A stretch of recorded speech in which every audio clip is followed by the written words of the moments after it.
covertly and got that reaction to openly make changes in legislation to push the agenda on.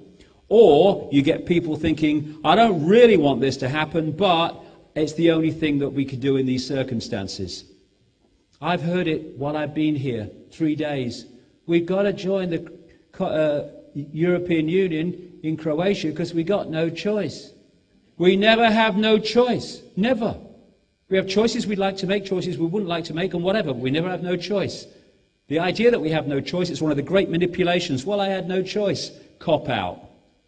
Anyway, the Second World War. Thank you.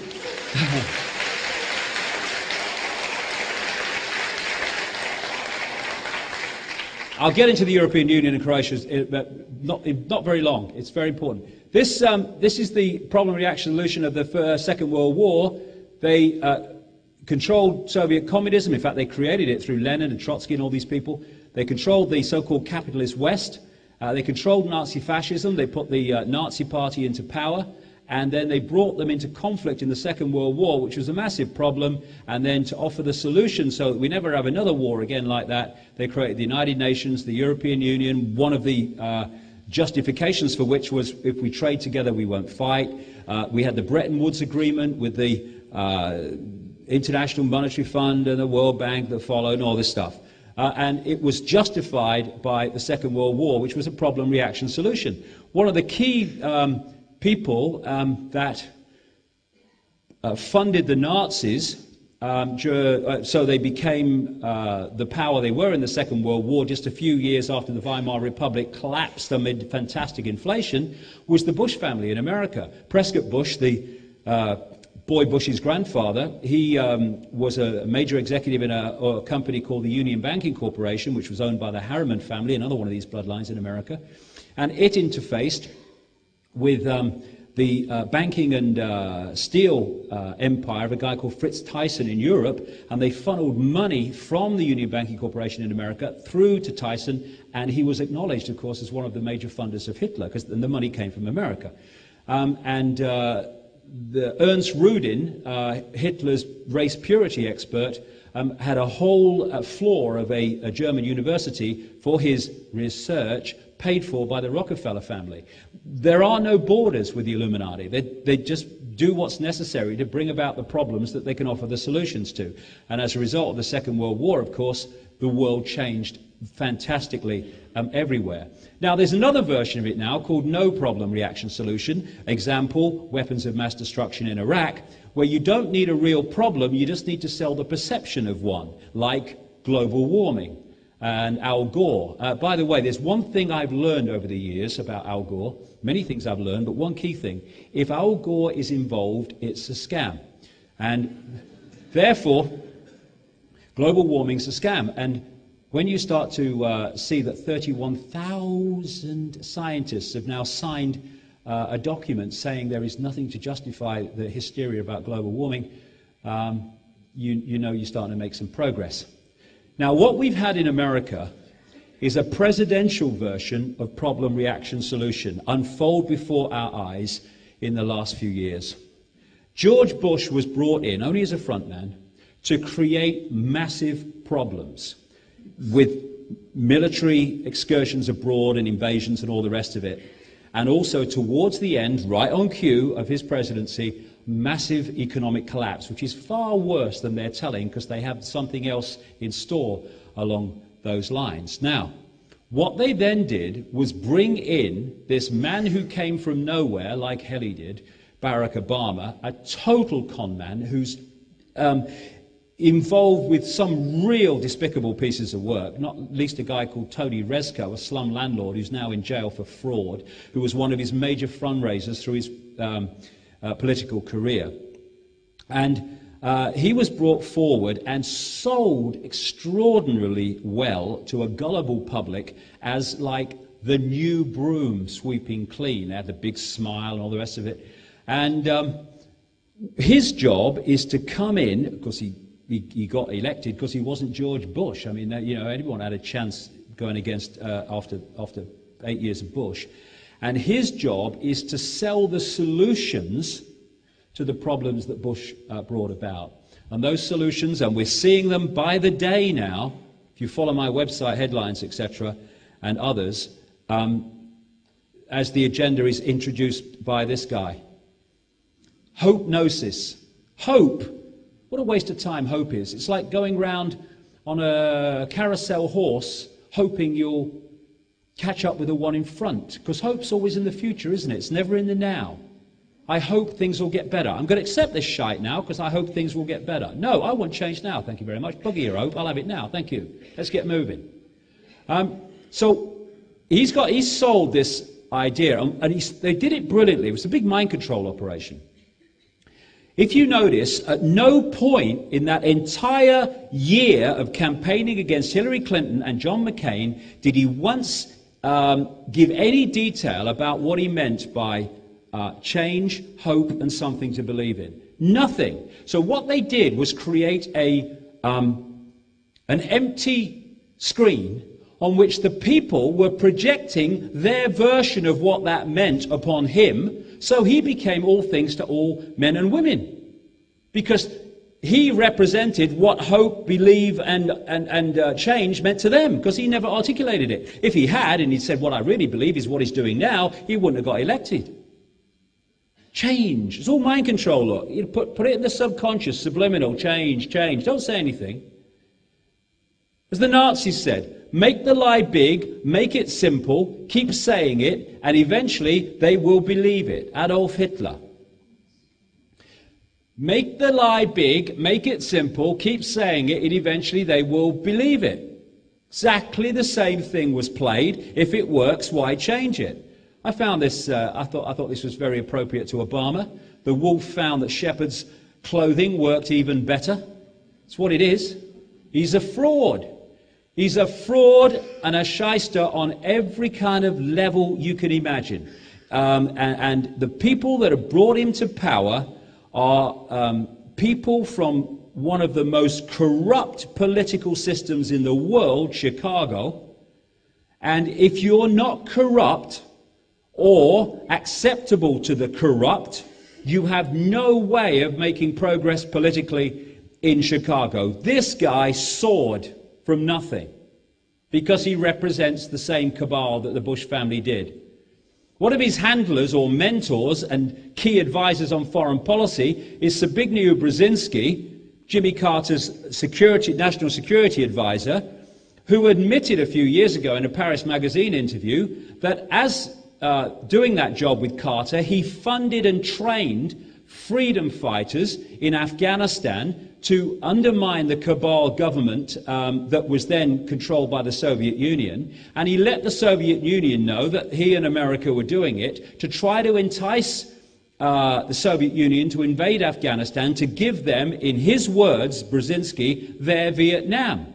Eventually, they bit and they invaded, as you remember, Afghanistan, and 1 million Afghans died as a result of that invasion. He saw no problem with that in the interview because it weakened another superpower. No empathy. Actually, as the Mujahideen, and then he brought, the people that followed him brought, the Reagan-Bush administration, brought over a front man called bin Laden from Saudi Arabia to front up the Mujahideen and their resistance to the Soviet Union occupation, and eventually they became the Taliban and what is now claimed, although it's a major exaggeration, Al-Qaeda. And ironically, he's come to power with his backing and mentorship, and he's now massively increasing the number of troops in Afghanistan because he wants to beat the Taliban that started out from this guy in terms of the violence that has followed. He is a CIA frontman. No wonder they haven't found him. And Brzezinski is obsessed with this part of the world he calls Eurasia, around the Caspian Sea where there's massive gas and oil reserves. And look who's around there. Iran, Afghanistan, Pakistan, which America wants to start a real conflict there, which leads into China because they want a third world war involving China, Russia, Europe, and America. And all these other countries are all in this area, which Brzezinski has been writing about for years, calls it Eurasia, and he says you have to control that, basically, if you're going to control the world.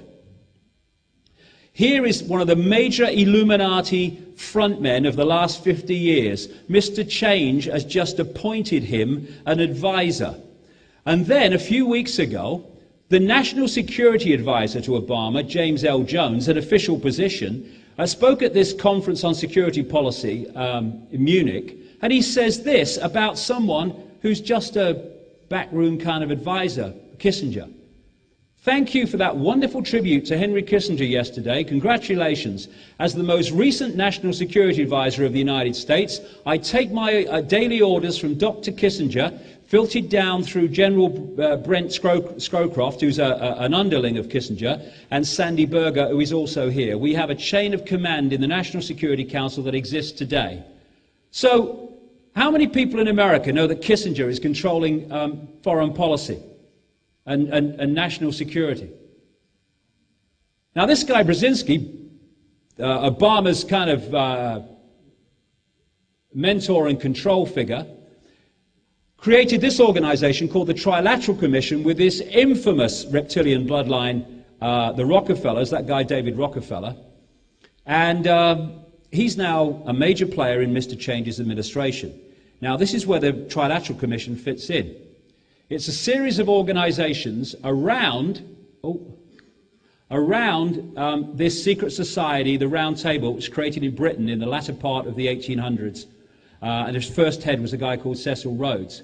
And over the years, these different organizations have been added to this network. The Trilateral Commission in 73, that one, Royal Institute of International Affairs, 1920, Club of Rome, the environmental manipulation arm of this network in 1968, Council on Foreign Relations 1921, and of course the United Nations after the Second World War, and the Bilderberg Group in 1954, officially anyway. And these work as one unit to manipulate this agenda of centralization of global power and the surveillance society. To show you where Mr. Change's policy provider is coming from, this is what Brzezinski wrote in 1970. The technotronic era involves the gradual appearance of a more controlled society. Such a society would be dominated by an elite unrestrained by traditional values. Soon it will be possible to assert almost continuous surveillance over every citizen and maintain up-to-date, complete files containing even the most personal information about the citizen. These files will be subject to instantaneous retrieval by the authorities. 1970. And it's happened. Why has it happened? Because it was the agenda way back then and before that it was going to happen. So we think Obama's in control as a president, but it goes through him to Brzezinski and many, many other people in the cartel around him, and to a person here called George Soros, the infamous global financier, who's been a major funder of his campaign. This might get controversial, I don't care, needs saying. Around Obama is the most extraordinary network of Zionists. And this is a key one. His White House Chief of Staff, Rahm Emanuel. He's an American citizen, but he served in the Israeli army. And his father was a member of a terrorist group called Irgun that helped to bomb Israel into existence in 1948. Now, one thing I want to make clear here, because this is lost in the translation on purpose. Zionism and Jewish people in general is not the same thing. What they want is for us to believe that, so that in talking about Zionism, which is a political system and a political belief, is the same as talking about Jewish people. It is not. And how many have seen the number of Jewish people who oppose Zionism? When do you ever see that on the news? Who don't believe it's right and don't believe it's part of Jewish history and all the rest of it? Then it's never seen. What's sold to us is all Jewish people believe in Zionism. Rubbish. But because they've equated the two, then you get called racist when you talk about Zionism. I don't care. It needs saying, and I'm going to say it. If people don't like it, we're racist, they can bugger off. I'll tell you what Zionism is. It is a political system created not by Jewish people, but by the Rothschild family. Used to be the Bauer family, until it became the Rothschild banking dynasty, created by a guy called Mayer Amstel Rothschild in the 1700s, early 1800s. And they created Zionism, not for Jewish people and a homeland for Jewish people, but as a means of creating this agenda, by creating constant conflict in the Middle East. Now, they paid for the Knesset, the Israeli parliament building, built by the Rothschilds. Most of the early settlers from Europe into Israel, or Palestine as it was paid for by the Rothschilds, all part of the game. It was the Rothschilds who paid for the Israeli Tel Aviv Supreme Court building, which is full of esoteric symbols, Illuminati symbols. And no one has had more in this scam than Jewish people in general, who've been led to believe that Zionism means one thing when it's going to hang them out to dry. In fact, Zionism and its political belief system under different names in the past, or no names, has hung Jewish people out to dry so many times through history to advance an agenda. These people couldn't give a damn about Jewish people. They just use them as a front to hide behind. Because the Rothschilds aren't Jewish in that sense at all. They're one of these hybrid bloodlines which infiltrate all peoples. So Rahm Emanuel is a massive manipulator and controls Obama's every thought. And alongside him in the White House is a guy called David Axelrod, another Zionist, extreme Zionists I'm talking here, who ran the entire election campaign for Obama and now dictates what appears in words on his autocue screens, his teleprompter screens. If you see Obama, right from the election campaign to today, he never looks straight there. He looks there, he looks there, he looks there, he looks there, whatever he's doing. And the reason he's doing that is because either side of him are teleprompter screens with the words that he's reading. And these words are written by, or written by, David Axelrod. He is so welded to these teleprompter screens, because he appears to be an intelligent man, but he's just an actor, that on St. Patrick's Day this year, Obama thanked himself for inviting everybody to a St. Patrick's Day gathering, because someone else's script had been left on the teleprompter screens when he went up to read. He's now known by more and more people in America as the teleprompter president. And he's reading other people's words. Now, one of his major funders, who raised about $500,000 for his election campaign, is this man, Louis Sussman, extreme Zionist, who was vice president of Citigroup, which was Zionist, who was vice president of Citigroup, which was one of the major players in creating this economic crash in America. He's resigned about a month ago, and Puppet Obama has now appointed him, or is in the process of appointing him, United States ambassador to London. This is an Obama who said there will be no cronyism and giving good jobs for funding under my administration. So we're going to see no change in American support for the appalling events that happen in Gaza, the most crowded piece of land in the world. And in Israel now, we have a powder keg. We have real extremists in Benjamin Netanyahu, the Prime Minister, Lieberman, the Foreign Minister, who's so far right he meets himself coming back, and this guy Barak, who's the Defense Minister and was through the last regime when they were bombing innocent people in Gaza from the sky and burning the bodies of children with white phosphorus. Now they want a battle, they want a fight, that's what they've been brought in for. And this guy, Martin van Creveld, who's a well-known and kind of top-notch military historian in Israel, said this: "We possess several hundred atomic warheads and rockets and can launch them at targets in all directions, perhaps even at Rome. Most European capitals are targets for our Air Force. We have the capability to take the world down with us, and I can assure you that that will happen before Israel goes under. How many times have you had a discussion or seen a discussion on television or anywhere about the fact that Israel has a massive arsenal of nuclear weapons? Oh, we talk about Iran. They've not even got them yet. Can't stop talking about it. Israel wouldn't even talk about it. No. Today, in fact, it was reported today, so it was yesterday, Barack Obama won't force Israel to admit it has nuclear weapons. Official.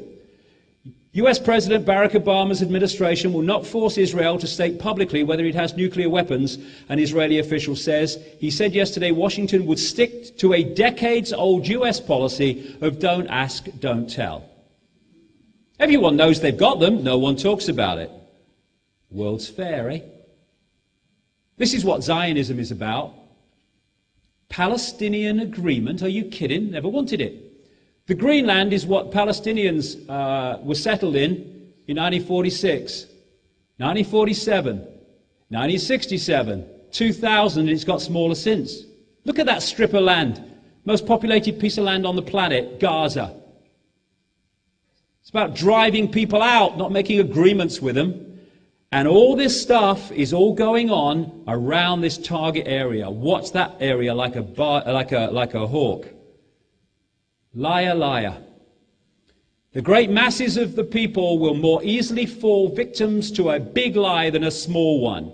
Change. Hope. Something to believe in. This is my Obama rule. Ignore the words and watch the actions. And his actions could be George Bush over and over again. Oh, this shows that nothing's ever changed. There's Bono. There you go. There's Bono again. There you go. Nothing ever changes.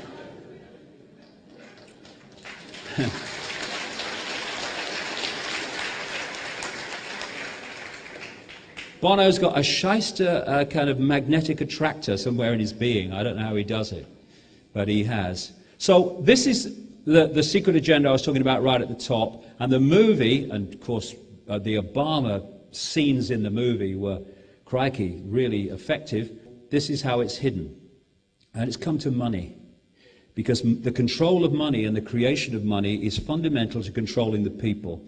And the Rothschilds are the biggest controllers of the money system on the planet. And what they've done brilliantly, at one time everyone knew that, but they've brilliantly hidden the extent of their power, which has expanded, not got smaller.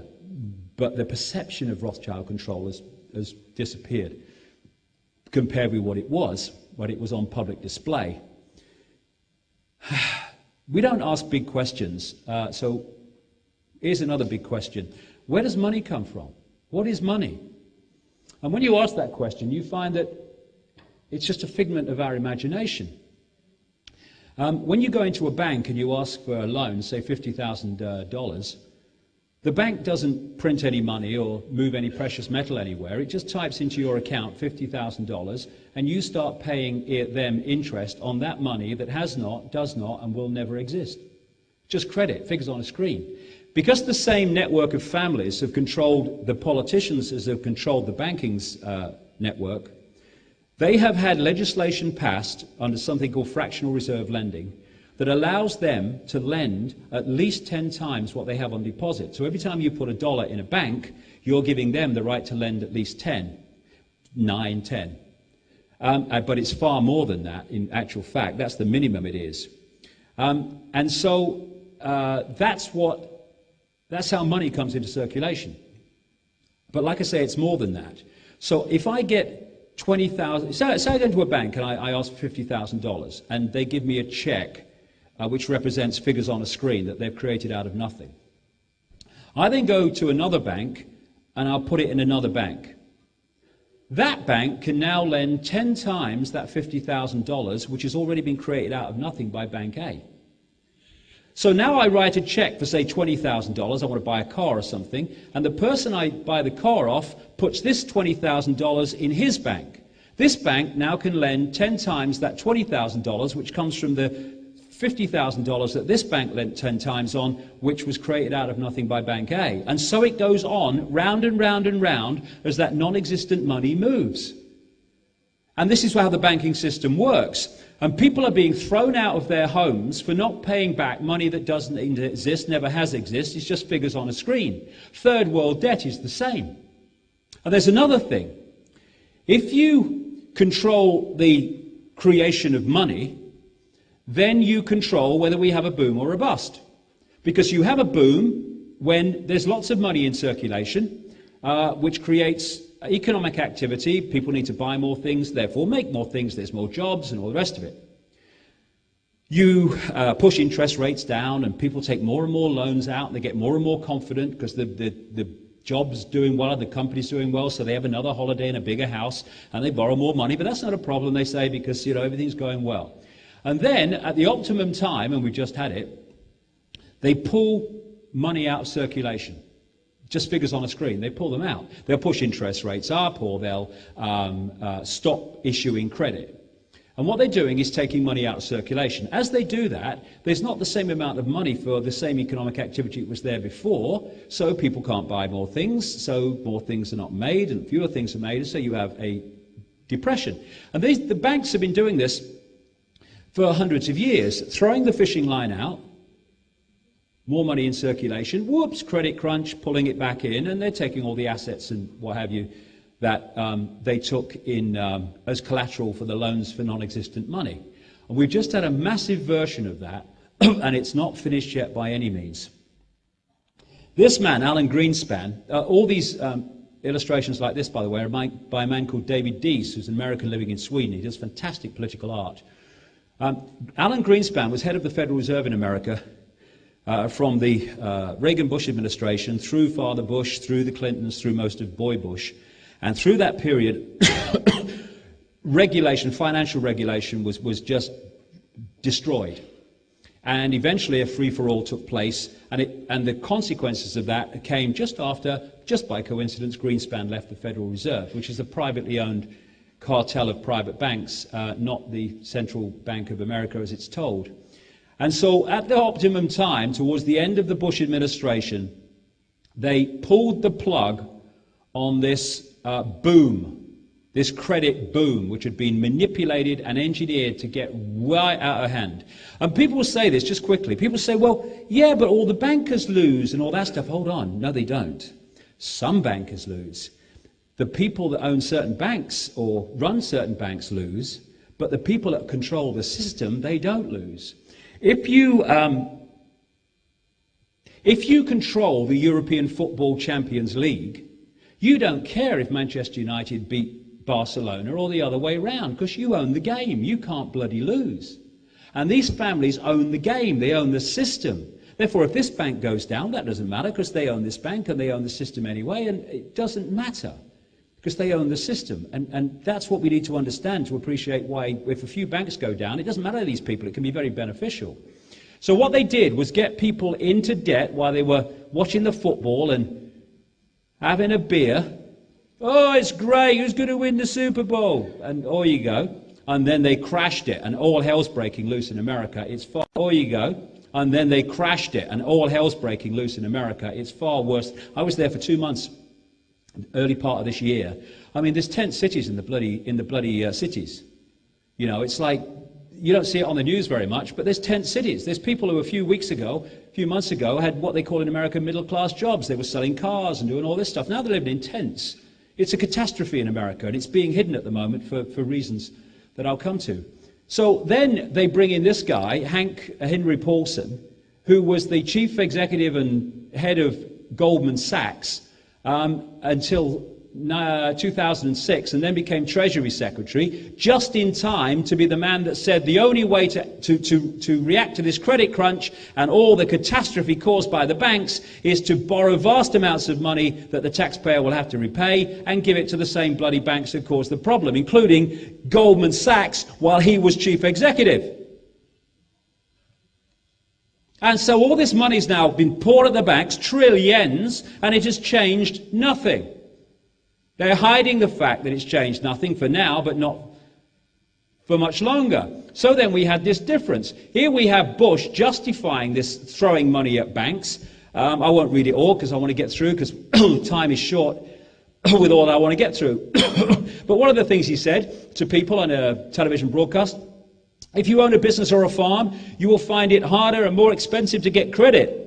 More businesses would close their doors and millions of Americans could lose their jobs if we don't give trillions of dollars, billions in his case, it became trillions, to the very banks that have caused the problem. And then we had a change of presidency and everything changed. And Mr. Fake said, economists from across the spectrum have warned that if we don't act immediately, millions more jobs will be lost and the national unemployment rates will approach double digits. More people will lose their homes and their health care, and our nation will sink into a crisis that at some point we may be unable to reverse. Reptilian brain, oh, do it. Except that large numbers of Americans are not happy with them doing it, because times are changing and people are getting wise to a lot of this stuff.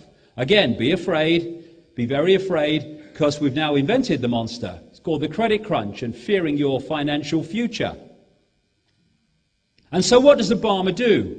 He then brings in to solve the problem the very people who caused the problem. There's a cartel of private banks, like I said, which constitute the Federal Reserve, which is officially the Central Bank of America, but it's a private banks. The most important one and influential one is the Federal Reserve Bank of New York. Decisions that they made fundamentally brought about this credit crunch that we're looking at. The head of the New York Federal Reserve Bank was Tim Geithner. What happened to him after the catastrophe he caused? Obama made him Treasury Secretary to decide how to react to the problem. He also brought in Larry Summers, who is the banker's boy, a man who in 1991 signed a memo when he was chief economist for the World Bank, advising the World Bank to dump its toxic materials in third world poor countries because the cost of compensation for the death and injury that would follow would be less than in a Western country. Obama made him one of his key economic people, and Paul Volcker, head of the Federal Reserve for a long time before Alan Greenspan. Here we go. Two for the money. Bankers' boys who helped to cause the problem are now solving the problem. And interestingly, a few days ago in Greece, there was the 2009 meeting of the Bilderberg Group, in secret, of course. And there, because there's people now that let certain real journalists have membership lists, or attendee lists. In Greece, at this secret Bilderberg meeting, was Tim Geithner, Treasury Secretary of America, Larry Summers, another major in the three of the economic team of Obama, Paul Volcker, the other one in Obama's economic team, and Robert Zoellick, head of the World Bank. Every single one of these people are Zionists. Just a coincidence? Nothing to worry about. Why wasn't this in the paper? It should be a major story. What is America's whole economic team and the head of the World Bank doing at this Bilderberg meeting? What's being discussed? What's happening? Nothing. Now, this is the game, pulling all this together. This economic situation is designed to go in three stages. One has happened, one is happening, the other one's yet to happen. Stage one, you collapse the economy, and you cause a crisis. Stage two, you put people in who've manipulated the crisis into the positions of power in government, and they decide to hurl enormous amounts of money, trillions, at the banks who caused the crisis. The idea of stage two is this: to empty the guns in terms of response options of all the governments to this crisis. And once those guns are emptied, i.e. they can't borrow any more money to react to this crisis, and by the way, that's why this money is doing nothing, it was never designed to. They're going to go to stage three, which is to collapse the world economy even further when governments can't respond. They want an economic catastrophe of 1930s and then some proportions. And it's designed to do many things, but this is one thing it is designed to do. It is to justify the creation of the world central bank by saying, and indeed the world currency will come eventually in part of this, the only way of sorting out this global economic catastrophe is to have a new global structure based on a world central bank, i.e. the complete centralization of global finance. And people like Gordon Brown, the Prime Minister of Britain, I'm sorry about that, by the way, has even used the term, we need a new architecture of global governance. That's exactly what he's talking about. And they're using America to destroy America. They want to destroy America financially. My God, they're well on the way. They want to destroy it militarily. They're well on the way. Why? Because when you want if you want a world government that's going to be a world dictatorship, you can't have any more superpowers. You can have super states like the European Union, which are answerable to you, but you can't have superpowers, countries that have the ability to say no militarily and financially to the world government. So what they're doing, and I've been saying this for years now, that this is what was happening, they are using America to destroy America. They're using America to advance the agenda, but in doing so, they're destroying America.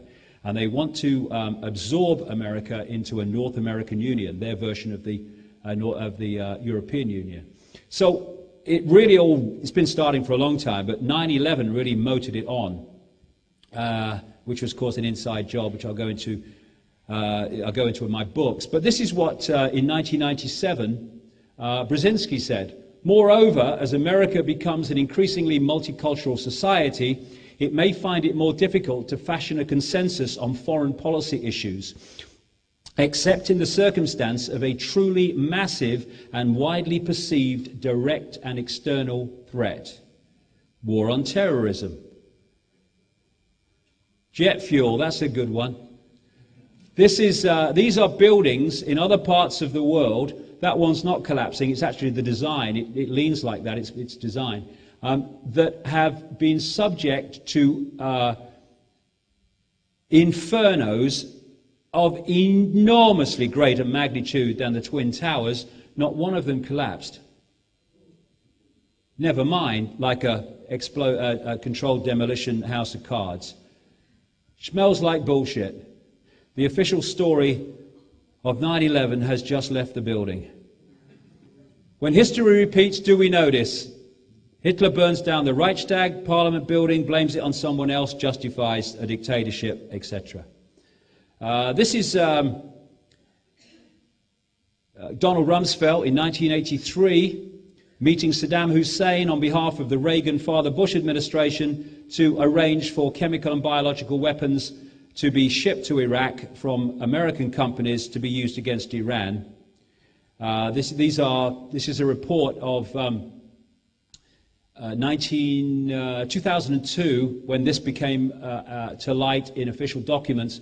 Donald Rumsfeld, the US Defense Secretary, as he was at the time, and one of the most strident critics of Saddam Hussein, met the Iraqi president in 1983 to ease the way for US companies to sell biological and chemical weapons, including anthrax and bubonic plague cultures, according to newly declassified US government documents. And what do they then say when they've created the problem? We must invade Iraq because Saddam Hussein has chemical weapons.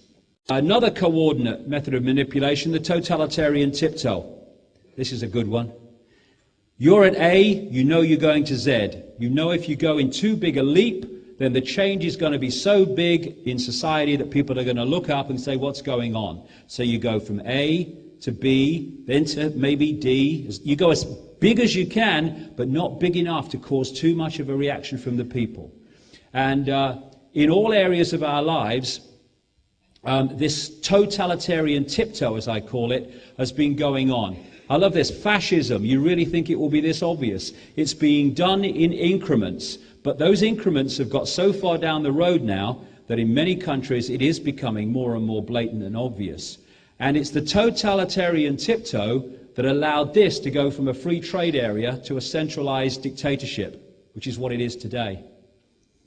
Now, what we have are endless religions, but when you do the research, they're actually worshipping the same force. Guess what that is, I wonder? When the Atlantean, Lemurian, Mu period had this movement of peoples, they took this religion and it manifested in many different forms. And it was a religion based on the worship of the sun and the moon, and also the serpent, but the sun and the moon. And these different early states of the old world started to manifest these religions, but they were based on the same basic theme. And this area, again, our old friend from earlier on with the bloodlines, I call the religion factory. Because out of here came Judaism, came Christianity, came Islam, came Hinduism, and so on, others too. And that's no accident either, based on the sun and the moon. And it's interesting, this is a original depiction of the sun and moon goddess, the moon goddess and the sun god, from Ur, which is now in, of course, in what we call Iraq. And there's the international symbol of Islam. It's no accident. It may not seem to be a sun and moon religion, but it is. That basically they're all come out of that. Wherever you go, against sun god again, moon goddess, it comes over and over and over again. This is the sun depiction, and you see the moon as well in architecture of the Mormon church in America and around the world. It comes up again and again. And one of the great foundations of all these religions came from this, from Babylon. This is why we have Babylonian symbolism all around us without realizing it. This was the Babylonian Trinity. Babylon, of course, followed Sumer in this same area of the world, Mesopotamia, now Iraq. Queen Semiramis was the goddess figure in the Trinity, also known as Ishtar or Ishtar. And Nimrod, also known as Baal or Bel, was the sun god. And then you had Tammuz. He was the virgin-born son of the Babylonian Trinity. This is long before Christianity. And so what you had was Queen Semiramis and Nimrod stroke Tammuz, who were the same person really, because what they said in Babylonian myth was when Nimrod, the sun god, died, he became the sun god Baal, and he impregnated Semiramis with the rays of the sun, i.e. the virgin birth, thousands of years before Christianity, and she gave birth to Tammuz, the virgin-born son, who was the reincarnation of Nimrod. Therefore father and son were one. I've heard that somewhere else. And when the bloodlines and the Babylonian church, in effect, relocated to Rome and became the Roman church, which is the Church of Babylon relocated, that's why the holy days of the Babylonian church and the holy days of the Roman Catholic Church are the same. They just call them different things. They took all the attributes of Semiramis in Babylon, Queen of Heaven, Virgin Mother, all the rest of it, and they put all those attributes on Mother Mary. And they created a Christian trinity of the Father God, that was Nimrod, the Son, the virgin-born Son, that was Tammuz in Babylon, it became Jesus, and the third point was the Holy Spirit, the Holy Ghost, that was symbolized as a dove, and that's what Semiramis was symbolized as in Babylon, as a dove. And you have Semiramis and Nimrod, that's also Isis and Horus in Egypt. This is the same recurring story. The mother and the virgin-born son. All over the world. You know, people think it's just Christianity. It's not. It's all over the world you find this recurring theme.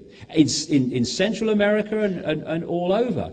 And interestingly, you know, the reptilian mother and the son, it was an image that obviously the Ubaid people in Mesopotamia before Sumer used to think highly of and worship. Now, this was how Queen Semiramis was depicted on ancient coins. This is the goddess of the Illuminati religion. I've seen her somewhere before. Because the Statue of Liberty was given to New York by French Freemasons in Paris who knew what she really represented. Not liberty, but enslavement. The Babylon goddess. This is a mirror image of the Statue of Liberty on an island in the River Seine in Paris. Because as the bloodlines moved up into Europe, they took all their symbols from Babylon with them and took them into France and then eventually over to America as the Statue of Liberty. The goddess of the French Republic, again, same. The goddess Freedom on the top of the Capitol building in Washington, same. Goddess of Columbia, District of Columbia, same. And there you see in the Vatican, you see the dove in the center, that's Semiramis, in the middle of the sun, which is Nimrod. I mean, why do they have all these old pagan symbols in all these ancient churches? Because it's, you know, the Christian story is just for the consumption of the believers. Sun and moon worship. Now, Nimrod, Baal-Bel, he was symbolized in Babylon as a flame or a lighted torch. That's why Queen Semiramis, Statue of Liberty, is holding a lighted torch. That's the flame of Nimrod.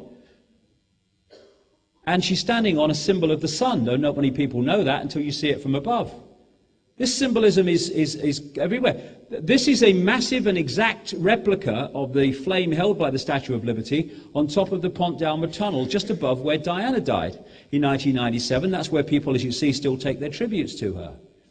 Nimrod was also depicted as the fish god, Oannes, in Babylon. There's an original depiction. This is a drawn version of how they depicted him, and that's where that comes from. The mitre, it's the fish god, it's the fish god, it's Nimrod, because it's the Church of Babylon relocated. The obelisk is the penis of Osiris, or the penis of Nimrod, who was known, the obelisk in Babylon was known as the shaft of Baal. Baal, of course, was another name for Nimrod, because it depicts the bloodline. And we're back there to that golden stroke copper penis on the Crano-Mutwa necklace of the mysteries. It's all symbolic of this bloodline. This is why they call aircraft Nimrod aircraft. Why do they name them after the god from Babylon? So these religions moved out of the same area, peopled the world, and the religions are there to keep the minds of the people limited and in conflict, so that we look like that instead of looking like that, and we get caught in mind again. In the end, they all end up with the same masters, or part of the same structure. Excuse me. It's the same with the New Age and all that stuff. I call the New Age the last cul-de-sac before the gold mine. Because when you're starting to reject traditional religion, and you're trying to find another meaning for life, you might be in very great danger of sussing actually something they don't want you to suss. So they'll pull you into another cul-de-sac, which is the New Age,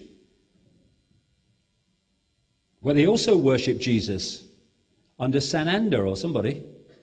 So these religions are to keep us in mind and disconnect us from consciousness by putting us in rigid beliefs, rules and regulations, and they're worshipping the same gods, same force. And this is interesting. There's this saying, energy flows where attention goes. Now when you focus on something, you focus your attention.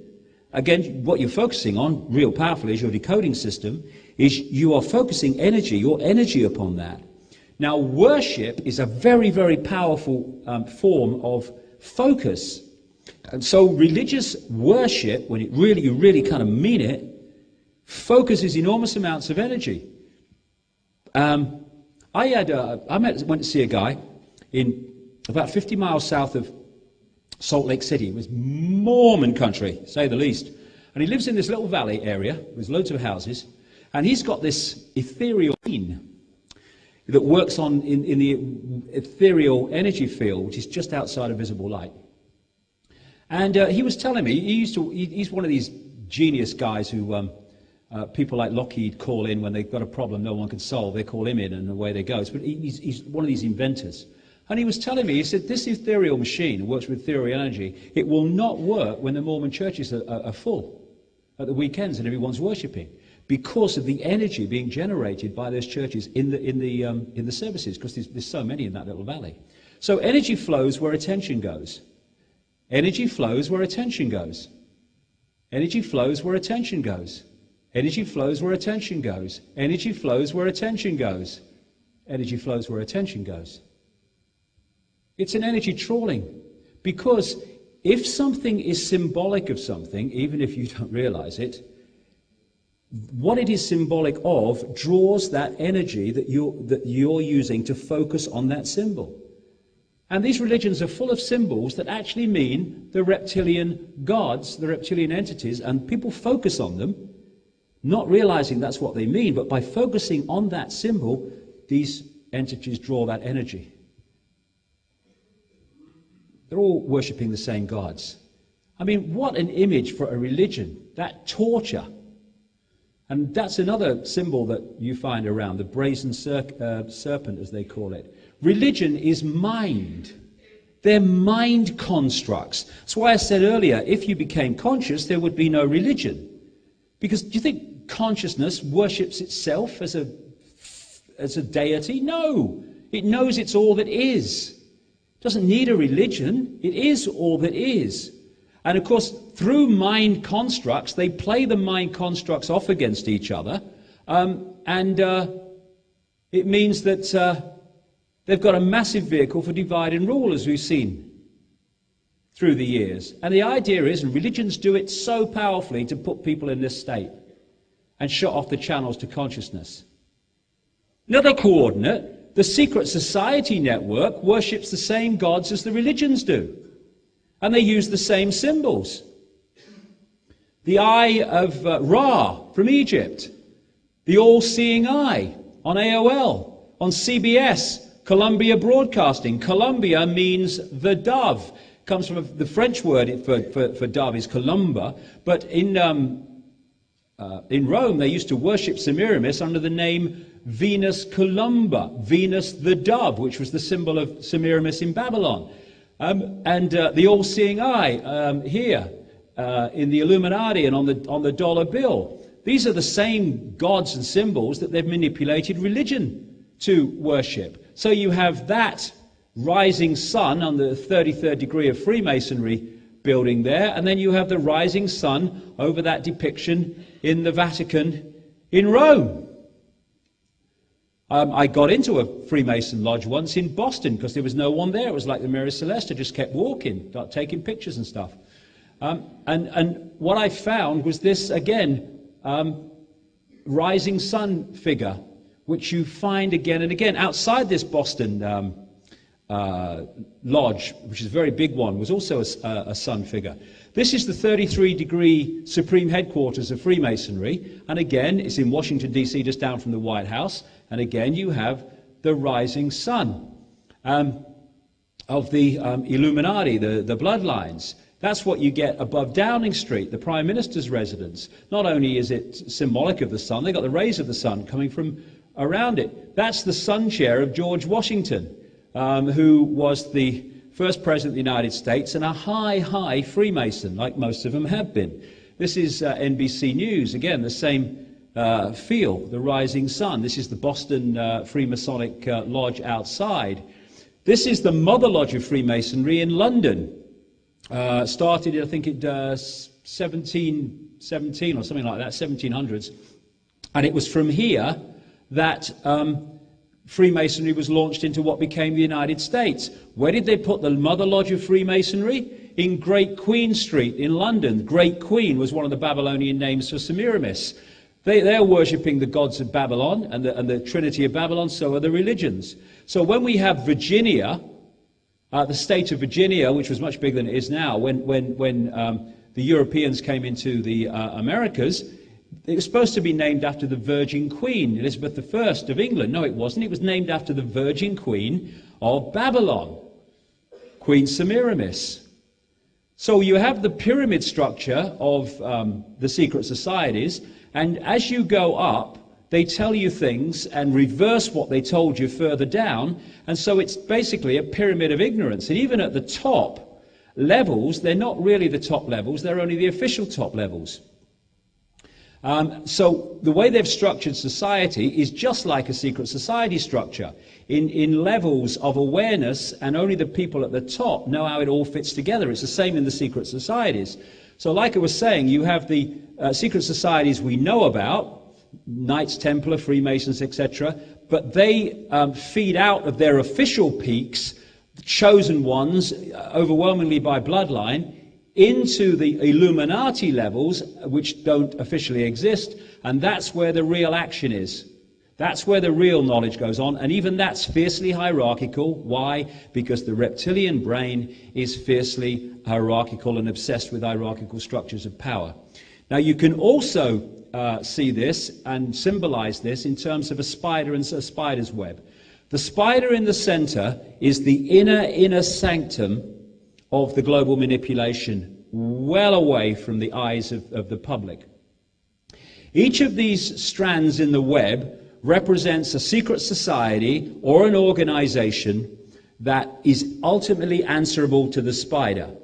The closer you are to the spider, the more exclusive and secretive the secret society is, until you come out further and you reach the organizations like the Council on Foreign Relations and the Royal Institute of International Affairs in London, which it's to some level interact with society. The Bilderberg group's a bit further back, but they interact with society. But still they are ultimately answerable through the hierarchy to the spider. That level calls the shots and coordinates and dictates the global agenda. And that's what it's done to the world.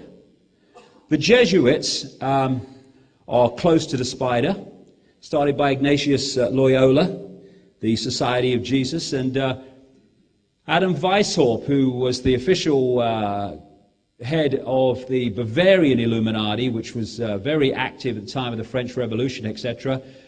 People get confused, the Bavarian Illuminati being the Illuminati. The Bavarian Illuminati is one of the strands in the web that I call the Illuminati.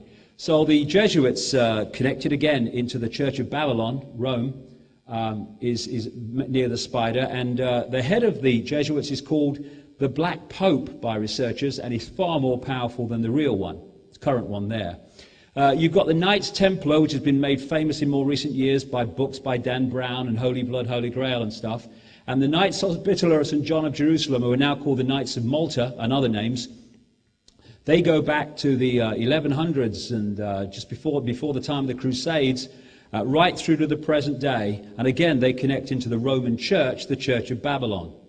And it's the Knights Templar who are the prime force that manipulates the City of London, one of the most influential financial districts on the planet. And how appropriate that the Knights Templar symbol, therefore, is held by the reptilian figures as on the crest of the City of London. Now this, next to the City of London, is the temple I mentioned earlier, where that reptilian figure was between where the two areas of London meet. The temple in London is named after this Knights Templar temple that featured in the Da Vinci Code by Dan Brown, of course, which has brought some of this stuff to light, and there's that reptilian figure where the two areas meet. But we've heard all this stuff, not just from Dan Brown and Holy Blood, Holy Grail, but so many offshoot books that are available, and good luck to people. But it's all based on the fact that these secret societies like the Knights Templar and Opus Dei and the Priory of Zion are hiding is the bloodline of Jesus. No, it's not. It's the diversion. It's what I call the gin and tonic with a twist, a bit of truth and then twist it, and you take people off in the wrong direction. It's about bloodline, and it's about secrets, and it's about secret societies, some of which are those named in these books. But what it's about hiding is this: the reptilian hybrid bloodline and the way it coordinates the enslavement systematically of humanity. Now, the Satanism connects into this. These bloodlines have been doing blood-drinking human sacrifice to the gods, these reptilian gods, because when you do a human sacrifice, it releases tremendous amounts of energy, not least terror, from the victim, and that's absorbed by these gods. And even the Satanists on the physical level doing it drink the blood, which at the point of sacrifice is filled with adrenaline due to the terror that the ritual has caused in the victim, and that's like nectar to these people. I mean, these people are not like most people. And it connects into the secret society network. I'm not saying everyone member of a secret society is a Satanist. Absolutely not. We're talking about, inner enclaves, but they do connect. And one of the things that they do, oh, very quickly before I say that, this is Vlad Dracul, after whom the Dracula books were based, that family. And he was obsessed with serpent and dragon symbolism. In fact, he was a member of something, its short version is the Royal Court of the Dragon, which was created in ancient Egypt to put the dragon bloodlines into power. And he was a leader in what is now Romania. And he was called Vlad the Impaler because he used to impale people on spears and just let them die. And he used to drink the blood and dip his bread in and everything. I mean, he's infamous for what he did, grotesque. He is, like I say, the man that Dracula was based on, but he was a real person. And Mary of Teck, the grandmother of the present Queen of England, is a direct descendant of the sister of Vlad Dracul. I wasn't surprised when I heard that, I have to say. So these things about satanic ceremonies and what they do to children and child abuse are unbelievable, what these bloodlines and their networks do. And so when you go back through what we call history, human sacrifice and all the rest of it is common. But we think we're in the modern world now, so it doesn't still go on. Yes, it does, but it goes on in secret now. But the same rituals go on.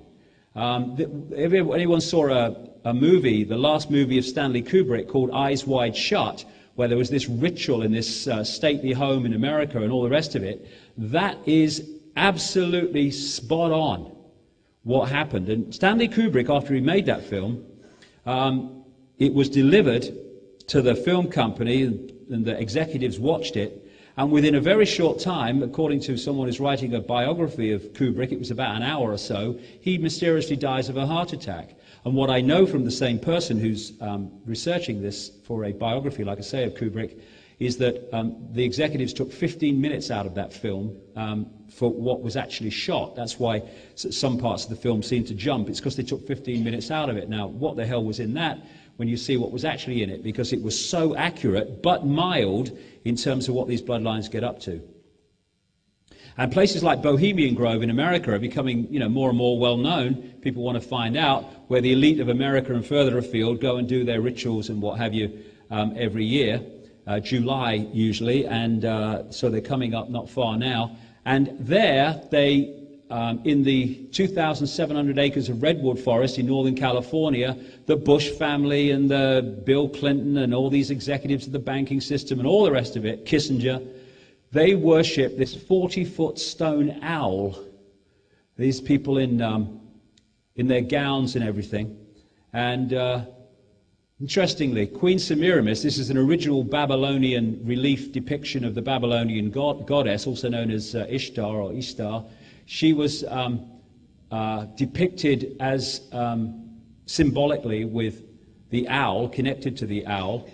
And when you look at the Congress building in America, and you draw a line around the road system within the Congress complex, you've got an owl with a Congress in its belly, which is rather symbolic of the truth. And when you look at a street plan of Washington without doing anything to it, there's the owl standing on a pyramid with the Congress building in its belly. These people are obsessed with symbolism. And not just in America, this is the street system of Canberra, Australia, with the Parliament building at the top. Because symbols and geometrical symbols in certain places affect energy, which affect the way people perceive reality. So these people, Moloch there is an ancient god figure, which is mentioned in the Bible, to whom people sacrificed their children. He was also symbolized as an owl. 40-foot stone owl at Bohemian Grove, worshipped by people who make the decisions that run our world. Give you an example. This is Glenn Seaborg, who developed plutonium. Cheers, Glenn. And this is a picture taken in 1957 at Bohemian Grove. And there is Ronald Reagan, then a B-movie actor. There is Richard Nixon, a career politician. Both members of Bohemian Grove, both become presidents of the United States, although they come from vastly different backgrounds. Presidents are not elected by ballot. They are selected by blood and selected by the way that they can serve the agenda. The secret agenda is hiding its agenda through the movie, but it's becoming clearer. Now, the superstate agenda. Again, like I said earlier, if you're a few and you want to control the many, you have to centralize decision-making. And so they want to turn countries into subordinate regions of the superstates under the world government. And extremely relevant to the European Union, of course, is Croatia. Now, everything fits into everything else if you keep talking for long enough on all this and keep researching for long enough. 12 stars in a circle is the symbol of the Babylonian goddess. This is why they depicted Isis, who was another version of the Babylonian goddess in Egypt, with 12 stars around her head. And they depict Mother Mary with 12 stars around her head. It is the symbol of the goddess. How appropriate then that Europe is named after Europa, the goddess Europa, who is another version of Semiramis. And they depicted Semiramis Europa and Nimrod as a girl and a bull, riding a bull. Nimrod, Semiramis under the name Europa. The European Union, in 2005, released commemorative coins with Europa and Nimrod on them. The European Union is not a political union. It is the union of the Illuminati goddess, which they wish to enslave the whole of Europe within. And it's extraordinary to me that there is not a bigger debate in Croatia at a political level and others about this sleepwalk into tyranny that this country is embarking upon. In Britain now, 75% of the laws that are introduced come not from the British Parliament, but from bureaucrats in Brussels, not elected people in the European Parliament. They're irrelevant. They're just there to give the impression there's some democracy, which is another tyranny called control or domination by the majority. I don't think that's freedom, me. So as we are losing our sovereignty and our ability to control our own lives within our own communities to the European Union, other people are saying, I'll have some of that. Huh? They want to break Europe up into regions to deunify in a unified response to the edifice of power in Brussels, and they've even produced the maps. This was one in a British newspaper. And what they do is they take parts of Britain and they put them in regions with parts of other countries. Again, deunify. Now, here's an irony. The organization that orchestrated, in my books I go into this in great detail, the organization that orchestrated the creation of the European Union was an organization called the Pan-Europa Movement, the Pan-Europa Goddess Movement, headed by, stands back in irony, the Habsburg dynasty, symbolism in the middle. So here's Croatia, the Croatian government, who are leading a country that removed the Habsburg control, and now they're handing it back to them and their networks that link into the Rothschilds without a gun being fired.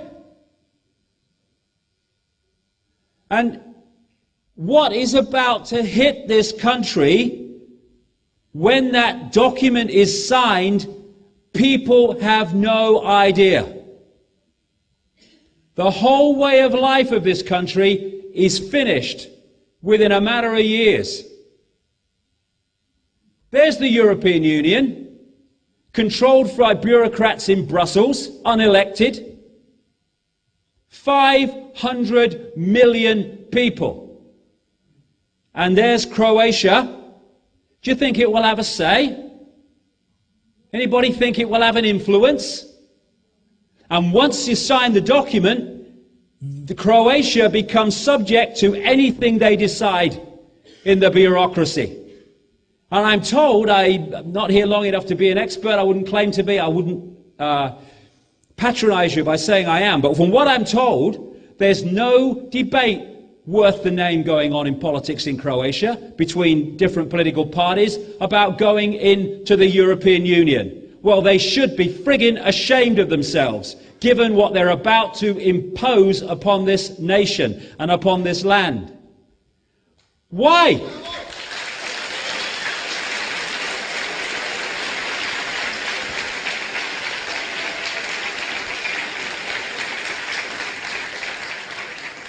Question I had last time I was here. Croatia's not in the European Union yet. What's the European Union flag flying on government buildings for? Because it's a done deal. To these people, you and the rest of the Croatian nation does not matter. You're just cattle. Just pawns in the game.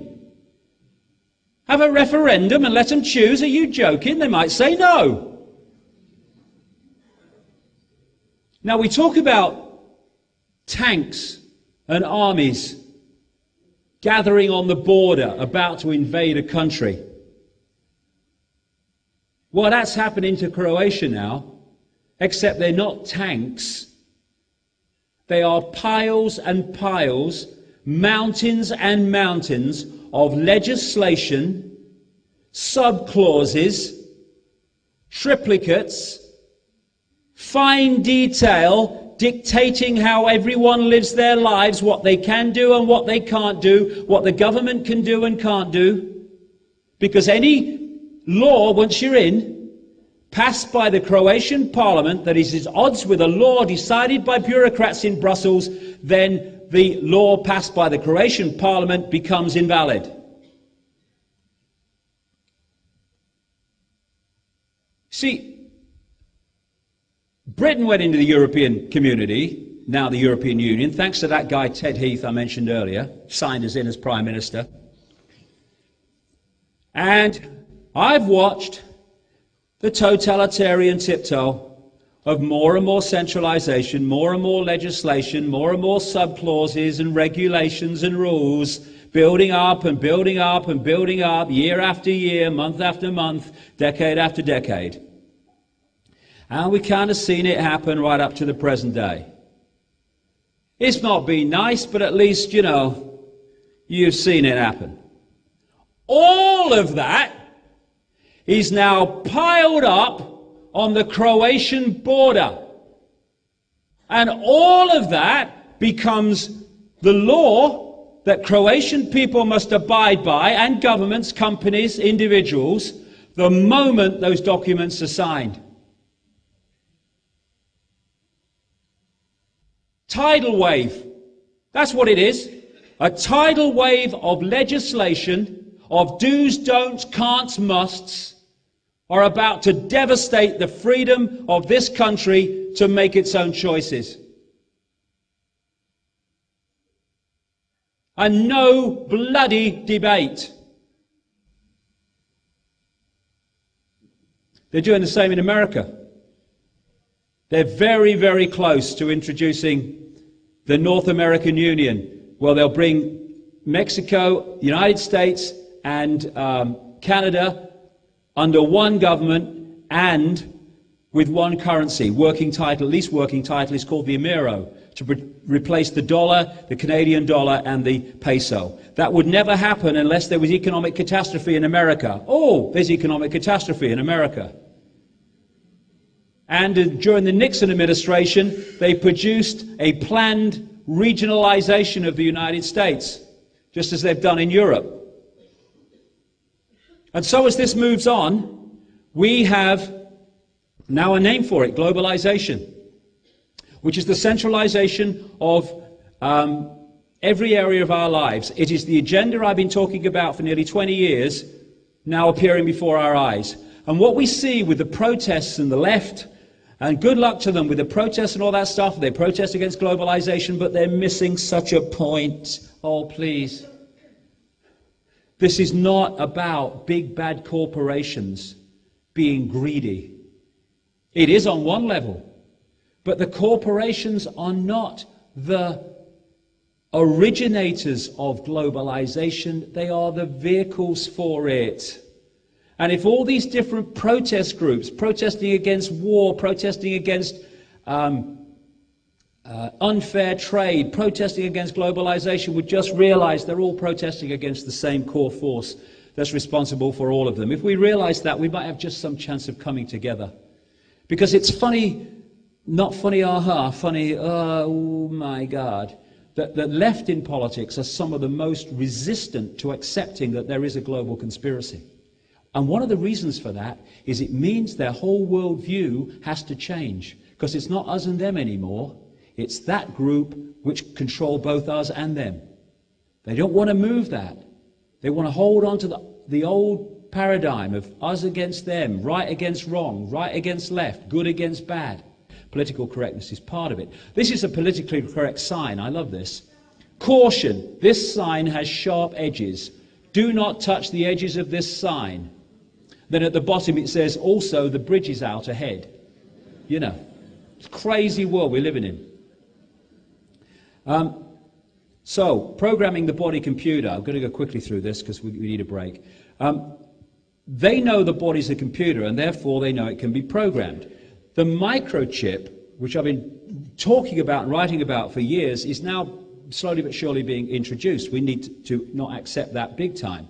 Because, as I said in the first part of this presentation, they can have human-computer interface communication because they're connecting to computers.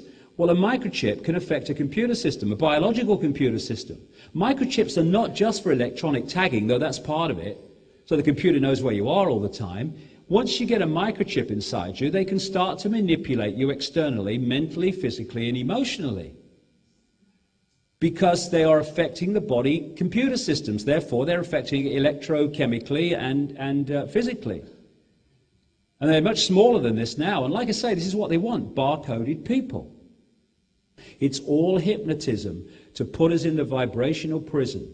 Computer access. Well, the human form at one level is an electrochemical organism.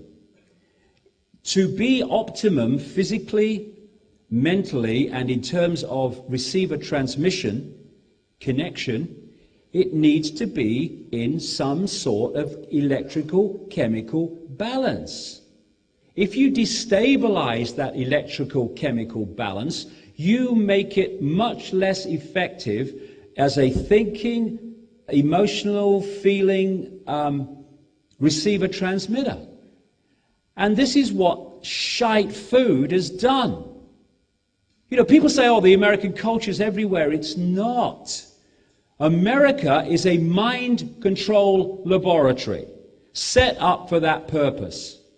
They try first in America what is most effective on suppressing the population mentally, physically, and emotionally. When it works, they export it to the rest of the world, and at that point we say American culture's everywhere. It's not.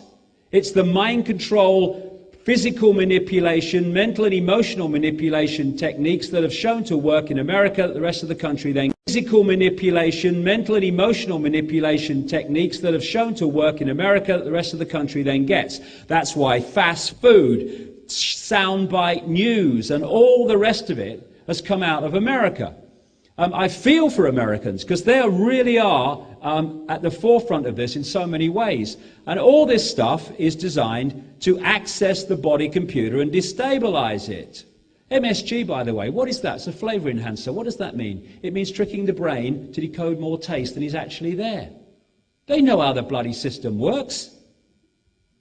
All these drugs they give to kids and stuff, and so many, if not all of these people that are crazy with guns have been on this stuff. Aspartame, it's a brain suppressor, a brain poison brought onto the market by Donald Rumsfeld when he was head of Searle Pharmaceuticals. sold out for a fortune to Monsanto. Fluoride in the water, used in the concentration camps to suppress the mental faculties of the inmates. Now put into drinking water to protect teeth. Doesn't protect teeth. It's an illusion, it's just an excuse.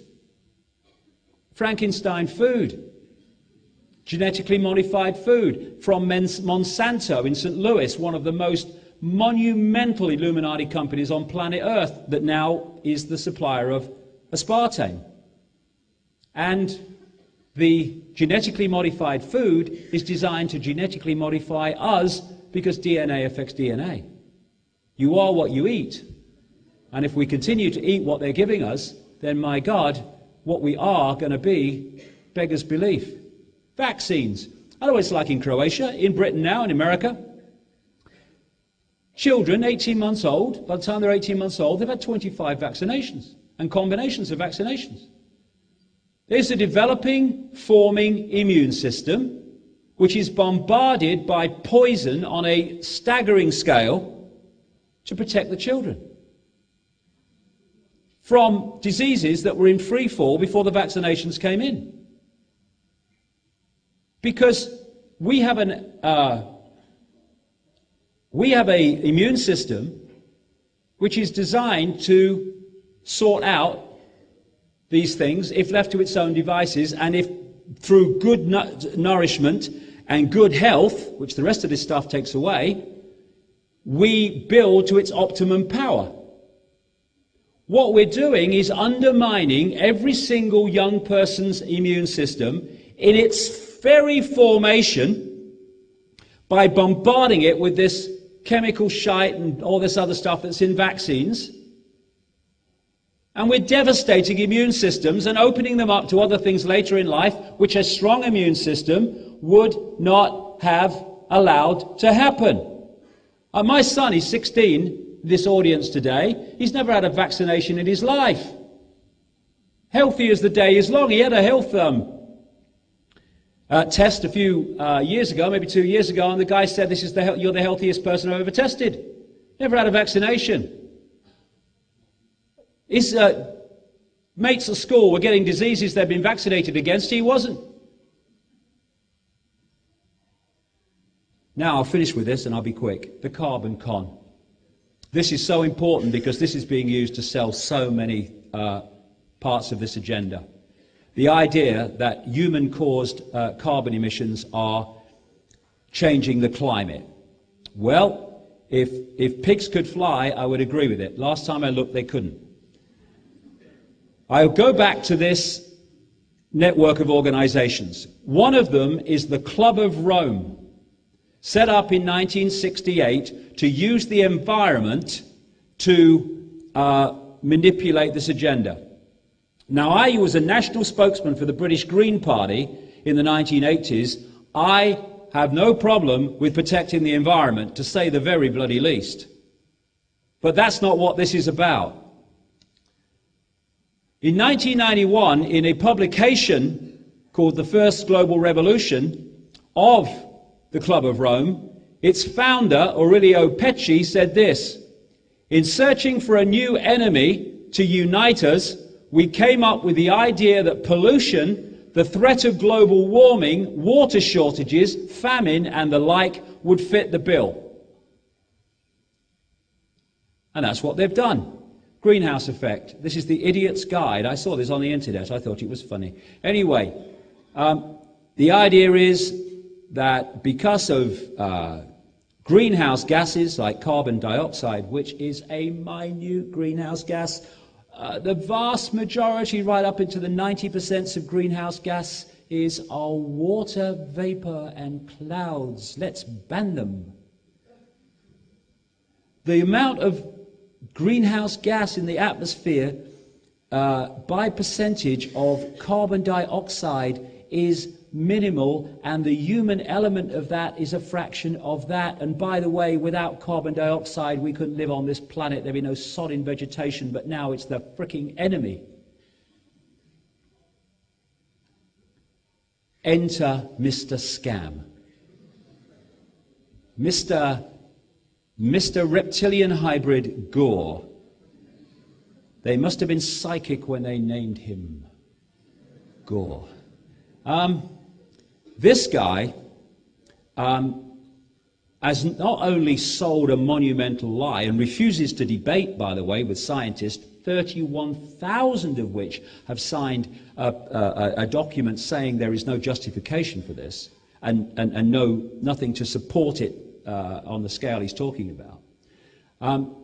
But he is making a fortune out of this because he set up a company before all this came out with a guy called Blood, who from Goldman Sachs, of course, and it's known as Blood and Gore in the City of London, appropriately, and it sells carbon trading. And therefore, as Obama brings in this cap and trade carbon system, he makes a flipping fortune. And by the way, he and Donald Rumsfeld make a fortune when people use bird flu and swine flu drugs, especially one called Tamiflu. They make a fortune. Thanks for the Oscar, but I'm totally full of crap. Of course, he got the Oscar because he was designed to get the Oscar, to push this film, Inconvenient Truth, and sell the lies in it. And we have these concerts all around the world. And you know it's a scam these days because Madonna's singing on a stage about it, right? And they with these concerts to sell global warming, they produced this Global Warming Survival Handbook written by David de Rothschild. Stands back in amazement. And what they're doing is they're selling an excuse for vast changes. First of all, there's a wonderful computer truth, crap in, crap out. You put rubbish data in, you get rubbish data out. And what they're doing is putting suppositions about global warming and carbon dioxide emissions into their computer programs, and they're getting out dire forecasts, crap in, crap out. And it's about survival. We've got young people at school now fearing about global warming and what's going to happen to them in the future, even as year on year at the moment, because of the cycle of the sun, temperatures are falling. And this is another big one. They're looking for excuse after excuse in global warming and climate change. By the way, they're calling it climate change now. Do you realize? Do you notice that? Because temperatures are falling year on year, because the sunspot cycle is falling at the moment. They turn global warming to climate change. International law. They're looking for anything that can be subject to international law. Why? Because if you want a global dictatorship, a world government, you need laws that everyone on the planet has to abide by, i.e. international law, and global warming is a wonderful excuse for it. This is what Gordon Brown and his mate, the leader of the Conservative Party in Britain, are saying, a new world order to save the earth on global warming. I think we need a new world order to save ourselves from Gordon Brown myself. Now, I don't know if you've noticed this, because I noticed it since I got off the plane here 2 days ago. When the sun comes out, it gets warm, you know? And when the sun's not out, it's not quite so warm. So I've worked out, because I'm clever, that Earth temperature and the sun have some connection. I have worked that out, right?